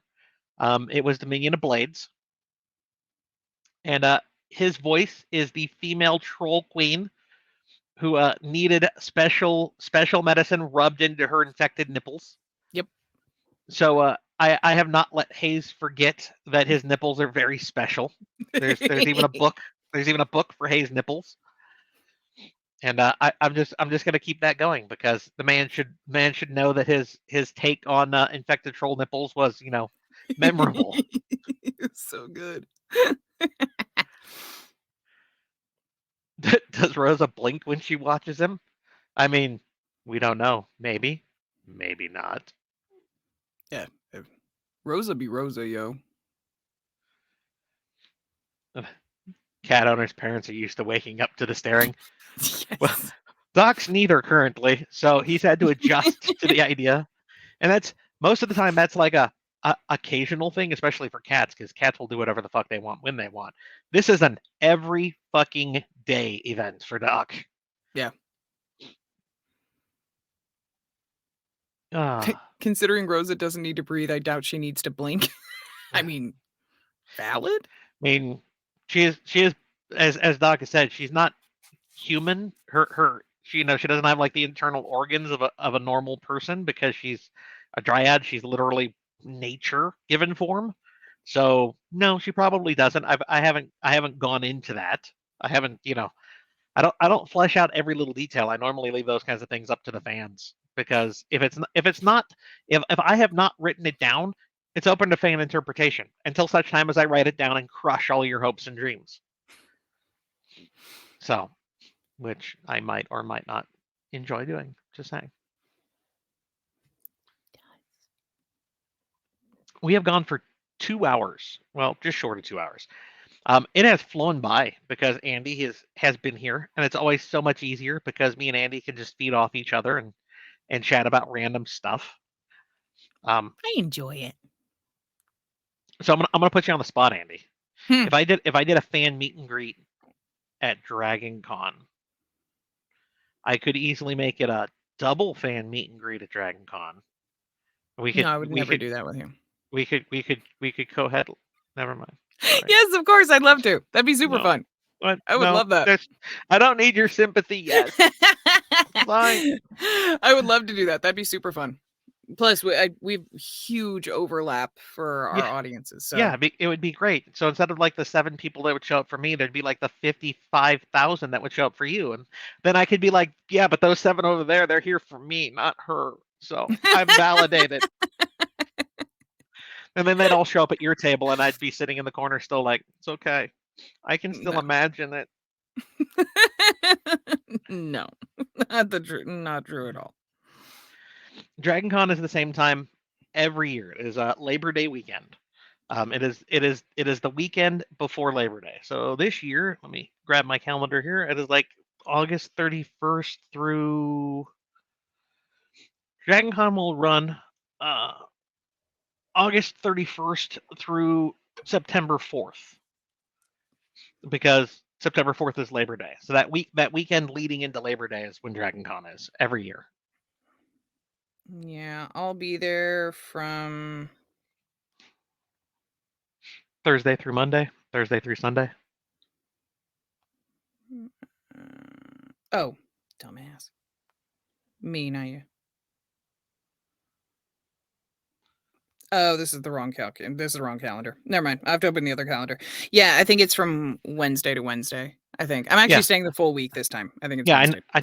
I don't go to Wednesday. I leave out normally on Tuesday. I get in Wednesday because it's the day before. So I think we may leave Tuesday actually. Shake off the plane, the getting in, the travel.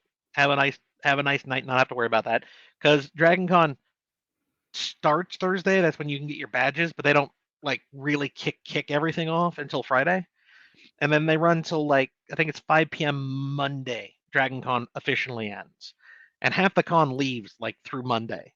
I leave out on Tuesday just because normally it's a little easier to finagle things to make sure I get a decent flight, decent seat to leave out. So Wednesday to Tuesday for me, which is technically a full week. So,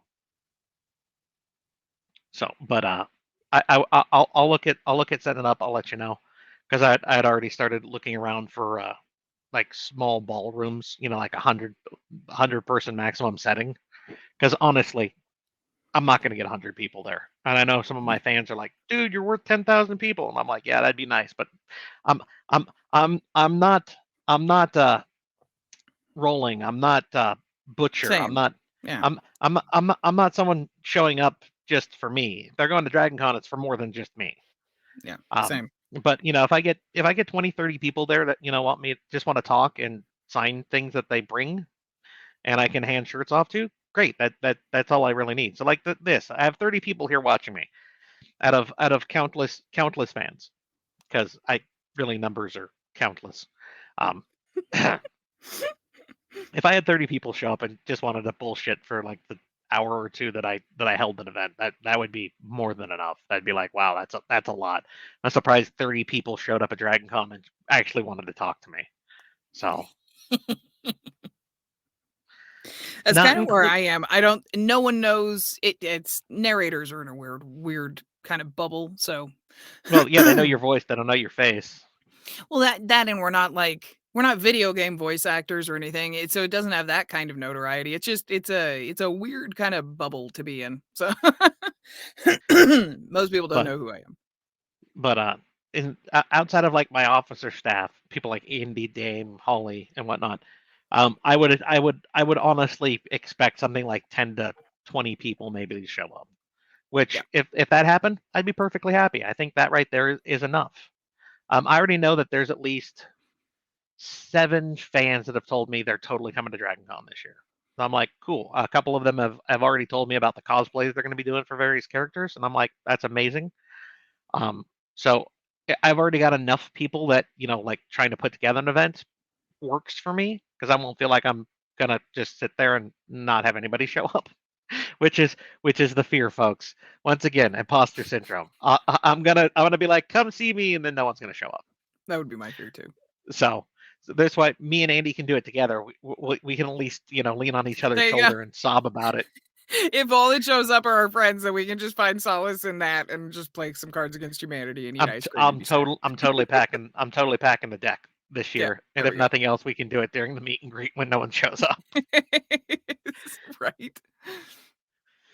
So I want to thank everyone for coming. It has been a couple of hours. Andy should probably see about lunch and then finishing off a book.